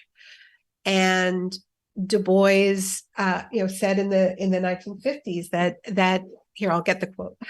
Yeah, in the world in Africa, there was no Nazi atrocity, concentration camps, wholesale maiming and murder, defilement of women, or ghastly blasphemy of childhood, which Christian civilization of Europe had not long been practicing against colored folk in all parts of the world in the name of and for the defense of a superior race born to rule the world. So what was new was now fellow Europeans were being cast as the inferior race. So I think there were starting to be some cracks in the narrative of what Hitler did was sort of outside of history. We'd never seen anything. There were no lines connecting it to colonialism, no lines connecting it to enslavement, nothing learned from settler colonialism or European race making. I think, an earlier crack in that narrative was Raoul Peck's HBO series, Exterminate All the Brutes, which I thought was really, really interesting. And I wrote about it in Doppelganger. But when I watched it, I was frustrated because it ends before the story ended, because it doesn't talk about Palestine. It builds on Sven Lindqvist's book, Exterminate All the Brutes, and makes the argument that what happened in the Holocaust was a long snaking story that begins with the Inquisition and the expulsion of Muslims and Jews from Europe in 1492, the same year that Columbus's ships leave for the Americas. It loops to Africa with the scramble for Africa and the trade in human bodies and labor, and commits genocide in the Americas, comes back to Europe. And this is what Du Bois was saying. There was nothing that Hitler did that had not been done in some form. Every genocide is different. Every Holocaust is different. Everyone uses the technologies of the day. It's not to say that there aren't specific things about every one of these cases, but it is to say that there's a logic, right? And that what Peck was trying to do was identify the logic as the flip side of the civilizing project, right? And many people have made exactly that argument. Walter Benjamin said exactly that there was no project of civilization that was not also a project of barbarism. So it's we're here to civilize you, but when you will not be civilized, we will annihilate you in the name of progress and then in the name of civilization.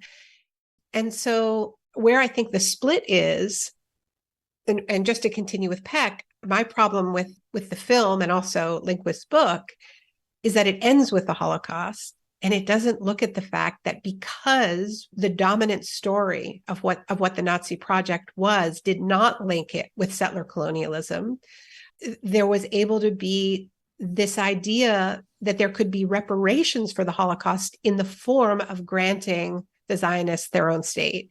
And it was a literal reparation in the case of the Germans, who legitimized their own new state of West Germany by paying reparations, not just to individual Jews who had lost property during the Holocaust, but to the state of Israel to build its infrastructure, huge reparations.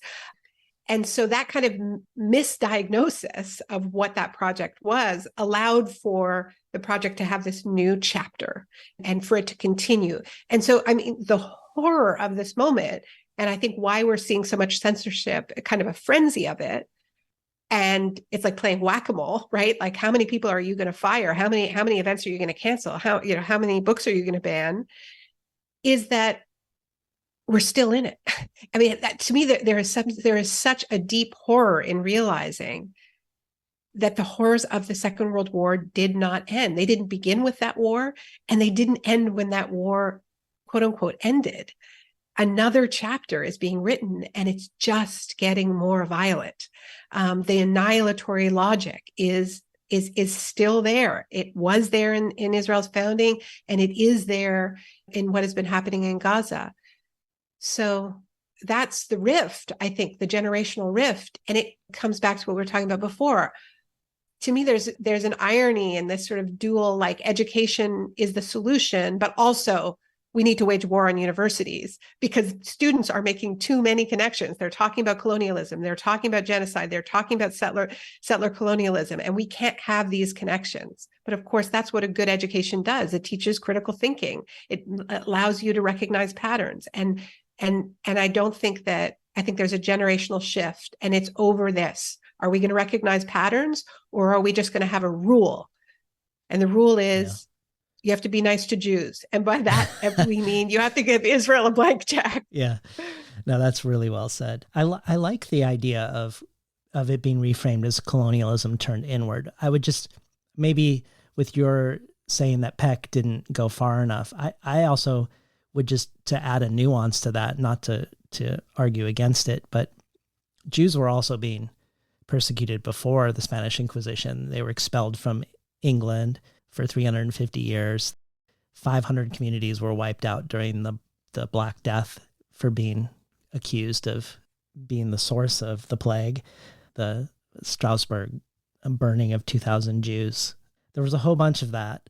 But I do think that maybe we could look at the pre-Spanish Inquisition part kind of the way, I think it was Padre Gutumo when he's on the show, talked about how Ireland was sort of like the testing grounds for colonization before the colonization. So all of the tricks and techniques that Britain used in Ireland that they later used around the world started there. Maybe it started there and with Jews, and then later colonization became a place of testing how to bring it back home and do it even more effectively. I don't even know if maybe it started with the witches. Yeah, I mean it did, I think too.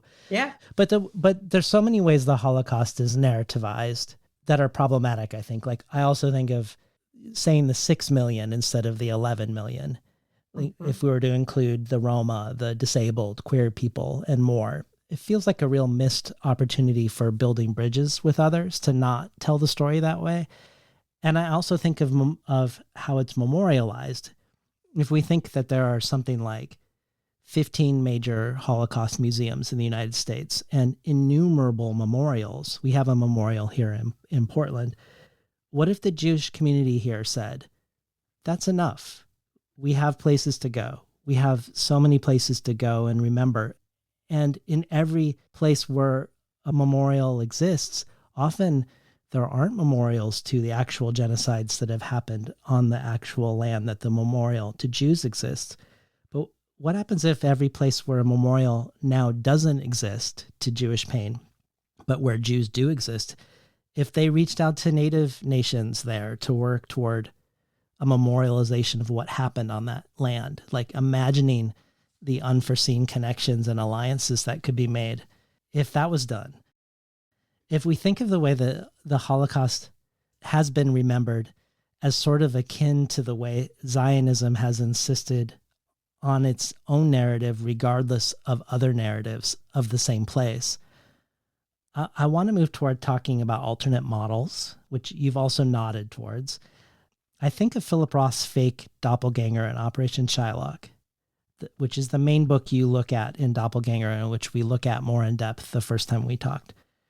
In our last conversation, you discuss how, although fake Roth is the proponent of reverse Zionism or diasporism, it's complicated because the real Roth himself is a proponent, not of reverse Zionism, but of diasporism, of the vibrancy of diaspora Jewry, of decentering Jewish identity from Israel as a state, or the notion of Jews living only or mainly among Jews.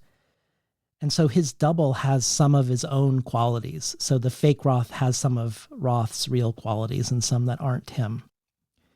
And I haven't read that book in 25 years, but if I remember correctly, fake Roth is arguing for the resettlement of European Jews in Europe and that the Mizrahi Jews and Palestinians form a secular state. And you say in Doppelganger, speaking of conspiracy theorists, you say that they often get the facts wrong, but get the feelings right. And obviously, decolonization doesn't ask for or demand actual population transfer. And asking people to go back to where they are, quote unquote, from at this point would be like asking any American to move back to where their grandparents or great grandparents are from, as if we were also from there. But the idea that Prague would be given over to the Jews, if I remember this part of Fake Roth's plan correctly, it's the thing that has stuck in my mind more than anything. To me, that gets the feelings right, I think. Thinking of the millions upon millions of people who live in Jewish homes in Europe now from innumerable Jewish displacements. It should have been Europe making the reparations, not the Palestinians. The notion of giving Prague to the Jews gets the feeling right, if not the realities, I think. But thinking of Roth and Fake Roth's diasporism, their imagining of a vibrant, elastic Jewish life among people of all sorts. I wanted to spend some time with the Jewish Labor Bund, more time than we have. The Bund, which arose at exactly the same time as the birth of political Zionism, both coming at a time when Jewish life had become, in the course of 2,000 years of precarity, unusually precarious. But they're, in most ways, polar opposites. And I suspect the reason why the Bund appears in Doppelganger is because of their notion of hereness, which you've mentioned. But tell us in your own words more about your interest in them and then their role in Doppelganger, the book.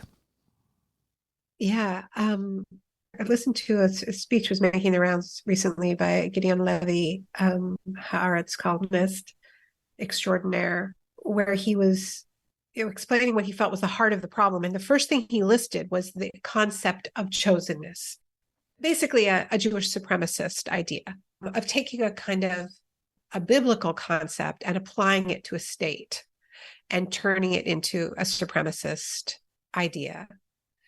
It's possible that chosenness is an inherently supremacist idea, even in just without a state. And I grew up in a Reconstructionist synagogue in Montreal that actually changed the words of the Bible from when we were chosen to when we chose ourselves, because as a progressive congregation, there was a rejection of the idea of like a feeling that was inherently unequal and even supremacist, I suppose. Actually, I can't speak for the Reconstructionist theology. I don't think they would use the term supremacist, but I'll use it. Well, my synagogue had a growing up had a really, I thought, kind of self-deprecating story. I've never encountered in the synagogues I've been in any weirdness or even really engagement with chosenness in any way in my own experience of Jewish life. But the one it did in Hebrew school was that God gave the chance to every other people but the Jews first to take on the rules and responsibility of the Torah. And everyone said, no way. And that we did. Like, it felt weird the way it was framed to me. I mean, in a sense of like, well, we're almost last choice. Well, we took the burden on. Yeah. Yes, rather than like we were special. Right. And so I think what's interesting about the Bund in this is that they, as a working class Jewish formation of workers, including self-defense leagues, had a notion of distinctness without specialness, without chosenness, like distinctness outside of a hierarchy, right? And I think that this is where chosenness gets into trouble, and certainly the Jewish supremacist version of chosenness that Gideon Levy was referencing as an explanation for why the world is asked to understand the grief of parents who lost children on October the 7th, but has no space for grief for Palestinian parents who have lost thousands of children in Gaza, and that these things can coexist. They can only coexist within a supremacist framework. You have to believe that your kids are worth more. You have to believe that there's something, that you love your kids more, or else you're grieving all kids. You're grieving all losses. You believe that all life is precious. So I think that what was interesting about the Bund in a context of a lot of sectarianism and a flowering of socialism was that they were in coalition, but they were not assimilationist. They believed that there needed to be some protections for Jewish culture, Yiddish language. I think because of all of the centuries of persecution, they didn't buy it. They didn't buy that you just kind of merge into a working class mass and Jewishness no longer matters. So I think that that's what set them apart. It created some divisions with other socialist Jews who believed that once the working class utopia arrived, there would be no need for any kind of ethnic identification or religious. I think that the Bund were mainly secular in their Judaism. It was more cultural Judaism. It's interesting that that's what you remember about Roth. I remembered it was more that he was sort of making it more absurd than that, and it was more that they were going to go back to Poland. No, that part seems totally absurd. Like, I only remembered that because of reading your book, but because you've read Operation Shylock so much more recently than me. Yeah, but you remember Prague. I just remember this idea like, okay, if who's going to pay the price? This idea that, okay, well, Europe really needs to give up land. Like the idea like that to me, like Europe you should be giving up the land, not the colonies. Yeah, and this is what we were talking about around this anti-Semitic bargain that was made of solving the Jewish problem, because this is the part of the history that is uncomfortable, is that even the countries that were fighting the Nazis, like Britain and the US and Canada, were not willing to open their borders to Jews. They were worried that would breed too much anti-Semitism because Jews continued to be hated in their countries. And this is where, what we're talking about settler colonialism before. I don't think there can be any argument that Israel is a settler colonial state. Its founding documents spoke of colonialism. Its founding organizations identified as colonial. There were all of these sort of thinly veiled Judaizations. Terra nullius became, a land without a people for a people without a land, and so on. But that doesn't mean that there weren't particularities, right? I don't think that there is another example. While there are other examples of oppressed people being settler colonists, including prisoners in Australia, including very impoverished and oppressed people in the Americas being handed the mantle of whiteness, or the Nadine Gordimer that you quote that you referenced. As a state project, they weren't conceived of as reparations for genocide. Even though Zionism as a political project predates the Holocaust, it was pretty marginal. Like in the era of the Bund was much more powerful than the Zionists. The Zionists were more marginal than the Bundists. That was a much more mainstream position of staying here, fighting, making here better, being in coalition with other oppressed people. And Zionism won the argument because most of the people it was fighting with were killed. Right. It wasn't like it turned out to, it wasn't like they had a fair fight. Anyway, back to the Bund. Well, I mean, I went down a rabbit hole around the Bund, so I'm gonna reiterate a little bit of what you said, but also add some more things. The thing that was most inspiring about them, as an example for me, and was also inspiring for me when I discovered them doing this early work with Jews for Global Justice 20 years ago, was that they were socialist/Marxist, but were against the Communist Party based on this question of assimilation. And what I mean by that is if you read Marx's work called On the Jewish Question, he says, "Let us not look for the secret of the Jew in his religion, but let us look for the secret of his religion in the real Jew. What is the secular basis of Judaism? Practical need, self-interest. What is the worldly religion of the Jew? Huckstering. What is his worldly God? Money. Very well then, emancipation from huckstering and money, consequently from practical real Judaism, would be the self-emancipation of our time. An organization of society which would abolish the preconditions for huckstering, and therefore the possibility of huckstering, would make the Jew impossible.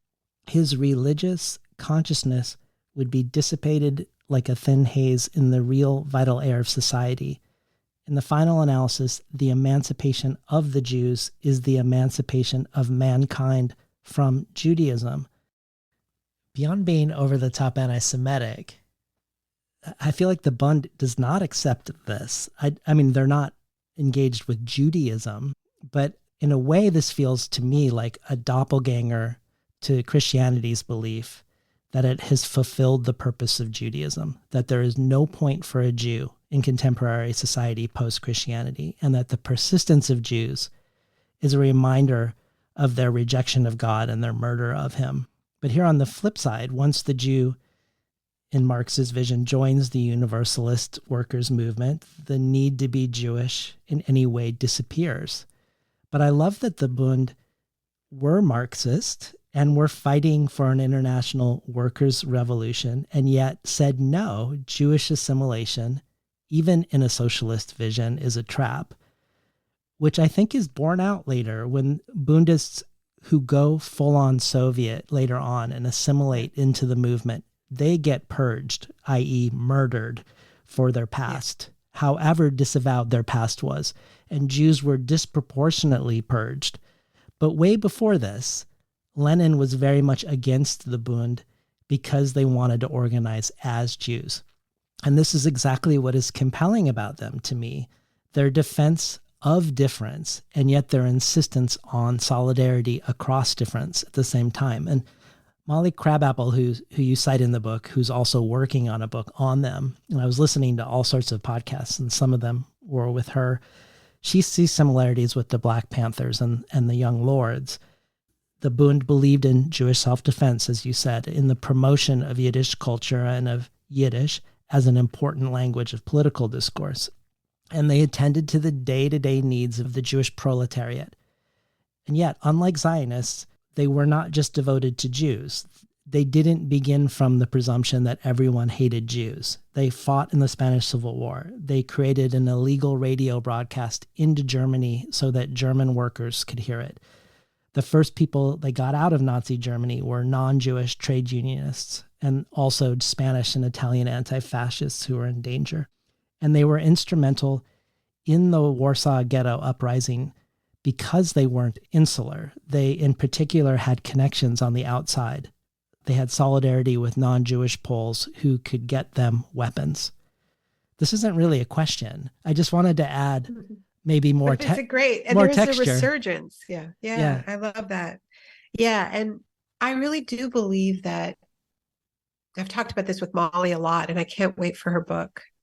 You know, we had a meeting when I was writing Doppelganger, and I was in upstate New York trying to finish a few chapters away from my family, and Molly came up and we had 24 hours of just talking nonstop about the Bund, and it had a real impact on the book, in part because, you know, they were all up against conspiracy culture, you know, and I was trying to understand the role of anti-Semitism as the oldest and most persistent conspiracy theory, and the way it has served elite power over the years. And what we were talking about was this historical chapter before the Russian Revolution, which was kind of a high point for the Bund, which was an unsuccessful, but maybe nearly successful revolution in 1905 in Russia, when the Bund was in coalition, as you describe it, with all these working class non-Jewish people, very clear that their interests did not align with members of their same ethnic group who were the class of the owners and bosses, right? And this is one of the biggest changes in Jewish thought post-Holocaust, is that in the era that we're talking about, the idea that a Jewish worker's interests would be aligned with a Jewish boss's interests would have been totally absurd. Of course, that Jewish worker's interests were more aligned with a non-Jewish worker's interests than either of them were aligned with bosses. But what these nationalist projects did is create a sameness around race, around ethnicity and religion. But the way the Tsar responded to the failed revolution after it was put down in 1905 was by offering some minor reforms and then unleashing the hounds of anti-Semitic conspiracy theory. So those coalitions were broken apart, and people who had fought side by side against the Tsar were pitted against each other, and there was a wave of bloody pogroms. And so, this is, I think, how we end up in the Judaism that I think we both grew up with, where it seemed that the strain of thought that the Bund represented, the hereness strain, the universalist strain, the coalition strain, the solidarity strain, had been sort of revealed to be not just naive, but catastrophically naive for the reasons that you described, that they were, many Bundists died in the camps, others died in the purges, and that seemed to be the last word. But what I see in this generational shift and in the post-Zionist and anti-Zionist organizing of groups like JVP, and If Not Now, not everybody identifies as an anti-Zionist, is a resurgence of a new kind of Bundism. I think when ideas are put down by force, as opposed to actually defeated because they fail, when they're just crushed, they can come back, they're seeds. And I think that JVP and If Not Now are the seed, and Jewish Currents are the seeds of the Bund that are now. Yeah. Yeah. Yeah. No, I'm glad you mentioned Jewish Currents too. That's what I appreciated about your including Eleanor Marx in your book, Marx's daughter, that Marx's father, as you mentioned in Doppelganger, converted to Christianity because he couldn't practice law in Prussia as a Jew. But his daughter converts back and declares, "I am a Jewess," which I love that it's China Mieville who pushed you to include that. But in poking around more about her, she was particularly struck by the working class Jews working in the sweatshops of East London and their militant struggle for rights. And in demonstrations said, "We Jews need to stick together." And this doesn't strike me as insular or tribalist, but a vision unlike her father's of solidarity across difference rather than solidarity through its erasure. 20 years ago, this was important to me and Stosh Kotler and others in the group. But there were just as many people in our group who were Jewish leftists who rolled their eyes at doing this work from a place of positive Jewish identification. And it makes me think of two things that I want to mention. One is a friend of mine who's Jewish, a leftist and an academic who I think largely shares the same politics as me, who one Jewish New Year on Facebook when various Jews were saying Lashana Tova to each other, he posted a Lashana Tova alongside a picture of something horrible Israel was doing. Something that he took down. I suspect he probably thought better of it. But whereas I see on the Jewish right and in institutional Jewish life a self-perpetuating stance of sort of endless grievance, of continually centering Jewish pain. On the far left, I sometimes saw mainly shame, or sometimes only shame. And to do work as Jews where Jewish life is either only pain or only shame was not something I was interested in doing, and was not something Stosh was interested in doing. It had to be more than that. And the other thing that I thought of was a brief email exchange I had with Howard Zinn, where after reading The People's History of the United States, a book that I loved, I wrote him and I said, "It's strange to see almost no mention of Jews in the People's History, other than some passing mention of Yiddish trade unions in the 30s, especially given that nearly half the northern white freedom riders who risked their lives in the 60s were Jewish. I wasn't wanting Jews in any way to be centered or overrepresented or particularly foregrounded, but I thought, objectively speaking, there were inflection points in American history where Jews, as part of a people's movement, were historically relevant. And he sort of out of hand dismissed it by saying, well, I suppose I was on a panel once that was me, Daniel Berrigan, and someone else, and so that was 33% Jewish. And also that he didn't mention it because they hadn't organized as Jews, even though he does mention the preponderance, say, of women in the anti-nuclear movement who weren't organizing as women. I bring this up because what feels like the norm on the Jewish left, which I think Howard Zinn and Noam Chomsky and others represented at one point, I feel like the Jewish left, its relationship to Jewishness and that norm has shifted. I think in large part thanks to intersectionality and also to the example of Black organizing in the United States, I'm guessing, from a position that feels to me more evacuated from a subject position in its universalism to one that is also about rebuilding Jewish life. I see that on the left now. I mean, maybe that's what you're nodding toward when you say these are examples of the Bund, the Jewish Currents magazine or JVP, and if not now. But it feels hopeful to me or beautiful to me, maybe like nothing else has around this question. It's hard to put one's finger on what the shift is, because still a lot of the organizing is anti-Zionist, is standing up to, is rejecting the actions of the Israeli government and saying not in our name and being in solidarity with Palestinians and building those relationships. And that's always been true, you know, Jews against the occupation, Jews against Israeli apartheid. I mean, there have always been these formations, but it really does feel, even within in the 15 years that I've been on the board of JVP, I think JVP now is speaking more proudly from a place of Jewish values, Jewish tradition. It's just Jewishier, Yeah, know? It feels that way to me too. It feels really kind of delightful to me because I think as somebody who has experienced unjewing, you know, of excommunication, you're not a real Jew, you're a self-hating Jew. I mean, my Twitter now is just capo, capo, capo, you know, and I think I took those excommunications pretty to heart in the sense of I didn't, even though I come from even though I feel very lucky that I come from a progressive Jewish nuclear family. I say nuclear because it's not true of my whole family. I have lost family members over my position on Israel and BDS, but my parents are great on this issue.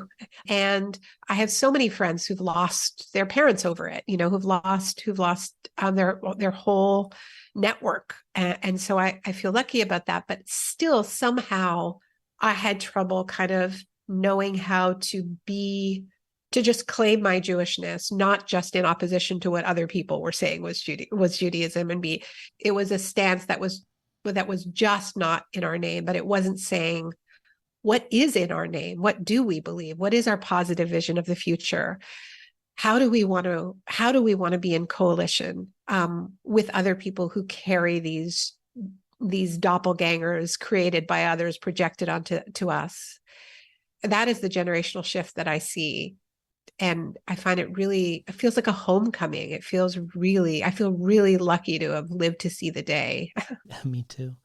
Well, as we move close to an end, I wanted to return to this notion of porous narratives and maybe a more capacious view of the Jewish people beyond our position within it, and also return to this version of Zionism that you mentioned earlier on, that once existed that was against a Jewish state. And I'm not speaking either of the Zionisms that exist today, the Likud party or the Labor Party or liberal Zionism, because the labor Zionism, which used to be significant and is now been pretty marginalized in Israeli politics, they were settler colonial too. Shimon Peres, his slogan as a minister was settlements everywhere. And Golda Meir tripled the number of settlements under her rule. And we even know now she had a crop duster fly over a Palestinian village to spray it with poison to get them to leave so an Israeli settlement could be built there. But prior to the state existing, there was a Zionism that considered itself as such, who were against a Jewish state but were for a Jewish homeland. And it included towering figures, Martin Buber to Henrietta Zold, the founder of Hadassah, the largest women's Zionist organization. She was against a Jewish state. And Arendt and Einstein were also arguing against statehood and yet for a homeland, all of whom were advocating in some way or another for existing there in a state of equality. The Ehud party that symbolized this didn't have a lot of support from either side, but as I mentioned, was full of notables in the Jewish intelligentsia who were even willing to limit Jewish immigration at a time of Jewish crisis as part of a vision of a future state that was not a Jewish state, to show that this wasn't going to be a state imposed on another, but a figuring out together, which doesn't feel to me that different than Edward Said's vision of a one-state solution. And I think of an interview of Said's in Haaretz, where the interviewer says, "What you're saying is that Israelis should know that, like white South Africans, they have a right to stay as long as they give up their ideology." And he says, "Yes, an ideology that denies the right of others." And the interviewer then says, "So what is needed is a process of de-Zionization?" And Said says, "I don't like to use words like that because that's obviously a signal that I'm asking the Zionists to commit harikiri. They can be Zionists and they can assert their Jewish identity and their connection to the land so long as it doesn't keep the others out so manifestly." So when he says this, they can be Zionists, he is certainly not thinking that they can remain Jewish ethno-nationalists, which is the way the word is being used today. Jewish suprematists. Yeah, he's not saying that. Yeah. He's not saying they can remain having rights that are more important. But I think he's seen something beyond Jewish nationalism in the word, or at least in the origins of the word, that for many Jews is also something they feel that I think has to be separated out from the questions of nation states. A lot of the Jews who don't consider people like you and me part of the Jewish family, as you've mentioned, they do so by arguing that we don't believe in Jewish peoplehood. Yeah. But I actually care very much about the Jewish people as a people. And I think of what past guest Elaine Castillo said, that sometimes to fight for your family is to fight with your family. And that I think the more daylight we can create between peoplehood and nation states, the more decoupled they become. It seems the better to me for the people. I don't want the trees planted from my bar mitzvah or in a loved one's memory to be planted over a raised Palestinian village as part of its erasure, or the symbols of my people on bombs and tanks. You know, if people decorated in the symbols of Judaism bomb a house, why wouldn't the survivors or their families hold up a sign with the Star of David and a trash can at a protest? Like, how do we find daylight between the ongoing problem of real hatred of Jews from this blurring of Jews with the actions of a state in the world? Finding the daylight between, to me, that feels on behalf of a people, not a denial of a people. I think all we can do, short of trying to put pressure on that state, which is what BDS is for, and I do think that I think we need a major push for boycott, divestment, sanctions, including from people who have not considered it, felt that, had struggled with the parts of it related to culture and the academy, because that feels like censorship. I would really implore people to take a look at the principles of BDS, which are not boycotting individual Israeli artists or individual Israeli academics, but the institutions that are entangled with the Israeli state and the machinery of dispossession and occupation. There's a really very good book that's coming out in January from Verso by an Israeli scholar now living in Canada named Maya Wind, which is called Towers of Ivory and Steel, which is about the entanglement of Israeli universities with violence of many, many kinds, including one that you just referenced with the development of biological weapons. It's a shocking book. I just blurbed it, and I said it's going to just detonate these debates around boycott. So we need to use the most potent nonviolent tools that we have, and boycott, divestment, sanctions are those tools. We can't accept the weaponization of traumatic memories, which are real. Like the Nazis boycotted Jewish businesses. That memory is in Jewish DNA. And that is going to be weaponized and used to say you are like the Nazis. You're not. You're not, you know? And at the same time, we have to somehow find a way to recognize that those feelings are real, and trauma is complicated. And we can't just scream at people who feel things. We have to find a way to navigate that and hold more complicated spaces that allow for the reality of feelings without conceding the truth of the point, which I think we've been horrifically bad at, including me, by the way, very bad at. You know, I just think it can just sort of argue the point. You know, I think we can do a lot better. So beyond putting pressure on the state, using all of those tools, including pressuring our own governments who enable it and our accomplices, I think we need zero tolerance for anti-Semitism within our political and cultural spaces. We have to not be afraid to speak up and differentiate between criticism of Israel and real anti-Semitism. And I'm not sure we've done a good enough job of that either.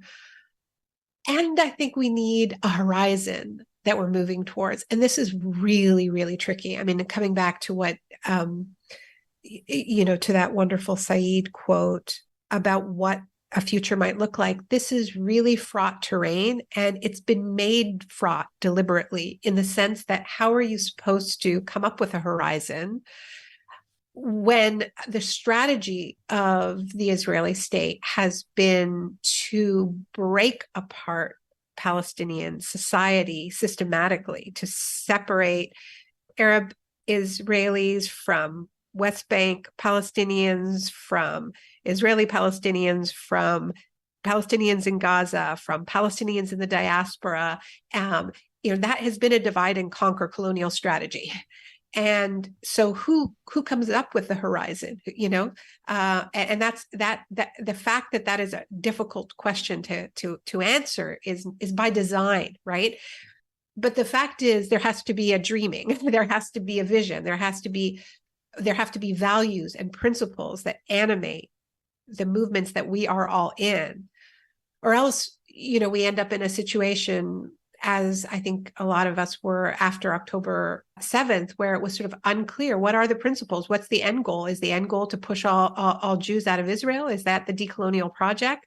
Is targeting of civilians acceptable as part of the right to resist? And because those principles were not clear, were not codified, were not agreed upon, people were making it up on Twitter. I don't want to make it seem simpler than it is. But it is very difficult to find the containers in which a dreaming that included Palestinians and Israeli Jews and diaspora Jews could take place. What is that? What is the horizon that we're moving towards beyond this horrific present? Mm-hmm. I don't know what that container is. And I know it's very hard because of all the reasons I've just outlined. And that's not even mentioning all of the legacy Jewish organizations that claim to speak on behalf of Jews and don't, and where there are no mechanisms for democratic participation. But one thing that I do know is that, I wrote a book called No is Not Enough. And I think it's more than not enough. It's dangerous to just have a no and not have a political project. It's in the sense that it's dangerous to open a political vacuum and not have a plan for how to fill it, because if you don't, somebody else is going to fill it. Yeah. I think about the writings of Ali Abdel Fattah, who's an incredible Egyptian revolutionary who's now in his 11th year behind bars in Egypt. I wrote the foreword for his book, You Have Not Yet Been Defeated, which is a collection of prison writings, where he reflects about the Tahrir Square youth-led Egyptian revolution that he was such a key figure in. And he talks about how they needed a horizon, right? Because they actually brought down Mubarak faster than they thought they would.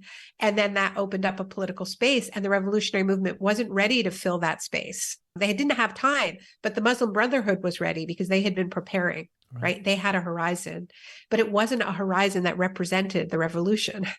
And so I think we're in a really sticky spot here, because it's actually is a little bit dangerous to open a political vacuum before you know what you want to fill it with. So I think this is some really, really urgent work. I know lots of wonderful organizers who are thinking about this and trying to create those spaces and trying to have those really difficult conversations.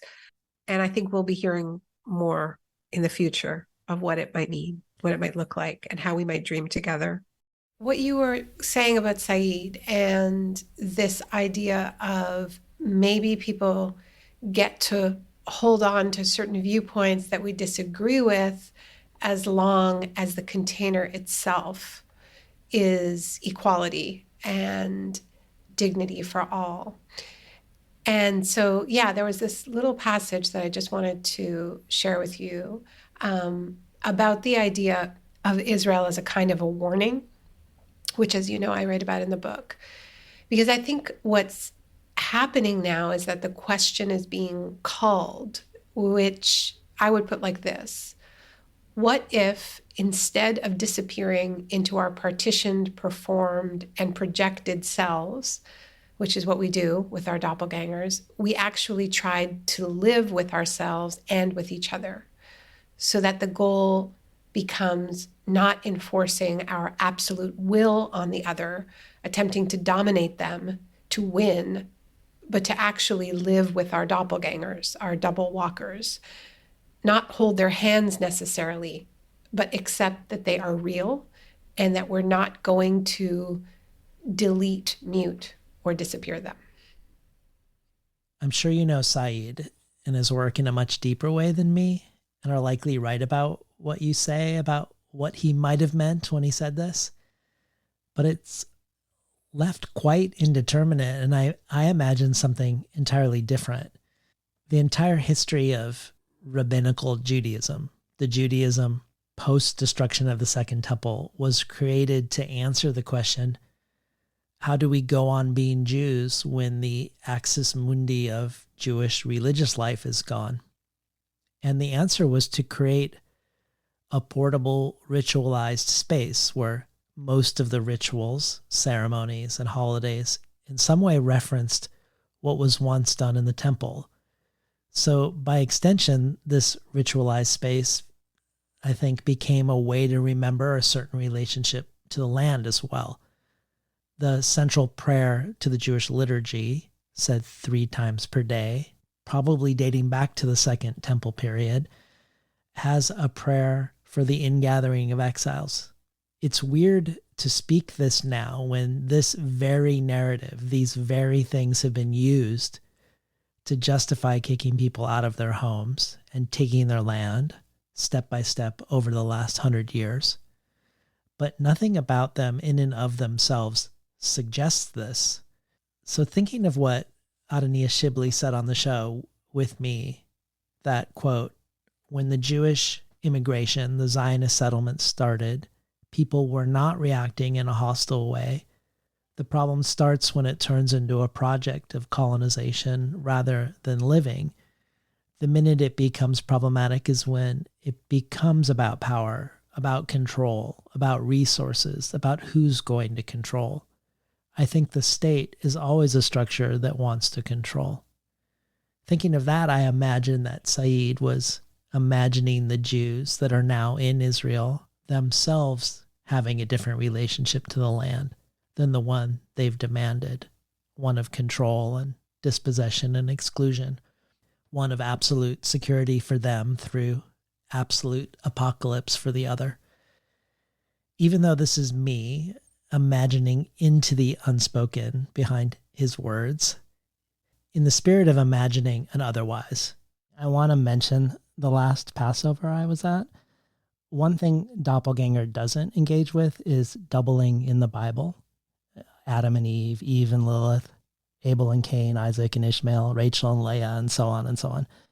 And during the Passover ritual, since I was a kid, at the time when you were supposed to remove 10 drops from your wine before you drink, one for each of the 10 plagues, you do this to diminish your joy in acknowledgement of the suffering that one's own liberation has caused on others. And I would always bring up the Palestinians, which just felt like a natural, obvious thing to do.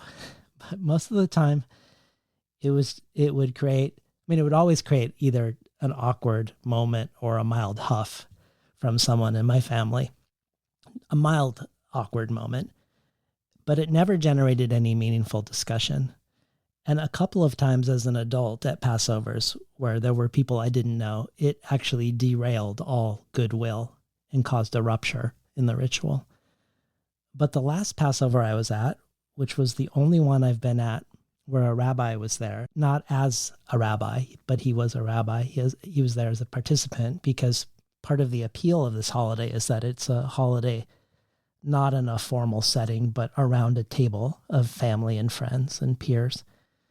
But it's the first holiday in my life where someone else brought up the Palestinians rather than me and held them in the space. And I very tentatively, not knowing most of the people, suggested that Mitzrayim, or the narrow place, the place we experienced as slaves in Egypt, that Israel was Mitzrayim now, that Israel was Egypt for the Palestinians. And this was met warmly by the rabbi who was there. And we talked about how the heroes of the story could be seen as the Egyptian midwives who risked their own lives rescuing Moses from the water against the Pharaoh's decree. And even more so, the Pharaoh's daughter, who likewise raises Moses as her own against her father's authority. That perhaps today we Jews need to look to these Egyptians as inspirations to work on behalf of Palestinians against our own Pharaoh. Somehow we had a Passover like this year, and it felt like a miracle. I just wanted to end on that note, and also just thank you for returning, Naomi, and for fighting for the dignity and equality of all 14 million people in Palestine, Israel. Thank you so much, David. This was so amazing. I learned so much from all of your references. And that last story is so beautiful. I think this is why we need to reject these border guards policing our speech and tying up our tongues and making us feel like there are so many words that we can't say until we just fall silent, because that's the goal of these tactics. Like we need to untie our tongues so that we actually can tell new stories, new chapters of old stories, and find that creative spirit, that elastic spirit that has been dormant, but I don't believe ever died. And I just want to say, like, I really do believe that we have not seen the worst of what is true McCarthyism. And when I say McCarthyism, I mean that there's state power behind the censorship. There's a lot of people feeling silenced. There's a lot of people feeling unsafe. But as Rashid Khalidi said, there's a huge power differential because there's state backing for some of the people who are being silenced. And that's what it means when people are woken up, with their doors being broken down by police to accuse them of hate speech when they're engaged in political speech. So you have such an amazing audience of people who know how to put truth into language and to speak into silences. And we need company. We need everybody. We need to it's going to get bad. And the only thing we have on our side is numbers, but we don't have the numbers if we fall silent. So thank you. Thank you, David. We're talking today to Naomi Klein for our part 2 of our discussion of her latest book, Doppelganger. You've been listening to Between the Covers. I'm David Naiman, your host.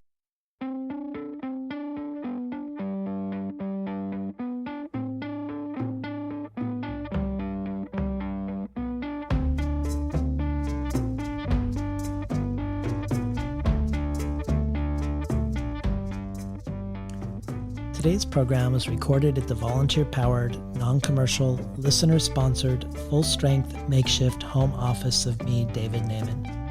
You can find out more about Naomi Klein at naomiklein.org. For the bonus audio archive, Naomi contributes a reading from Operation Shylock of a letter written by Fake Roth, otherwise known as Moishe Pipik, to the real Roth. This joins supplemental readings by so many of our past guests, long-form interviews with translators, some craft talks, and more. The bonus audio is only one possible benefit of joining the Between the Covers community as a listener supporter. Every supporter can join our brainstorm of future guests, and every listener supporter receives the supplementary resources with each conversation. Additionally, there are a variety of other potential gifts and rewards, including the Tin House Early Readership subscription, getting 12 books over the course of a year, months before they're available to the general public, to a bundle of books selected by me and sent to you. You can find out more at patreon.com/betweenthecovers, or if you prefer a one-time donation, you can do so by PayPal at tinhouse.com/support.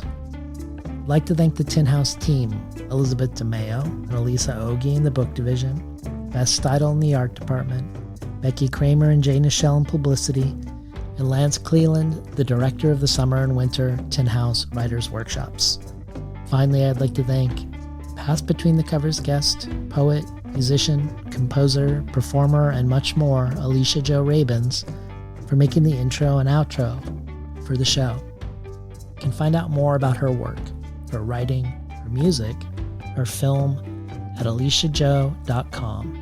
ALICIAJO.com.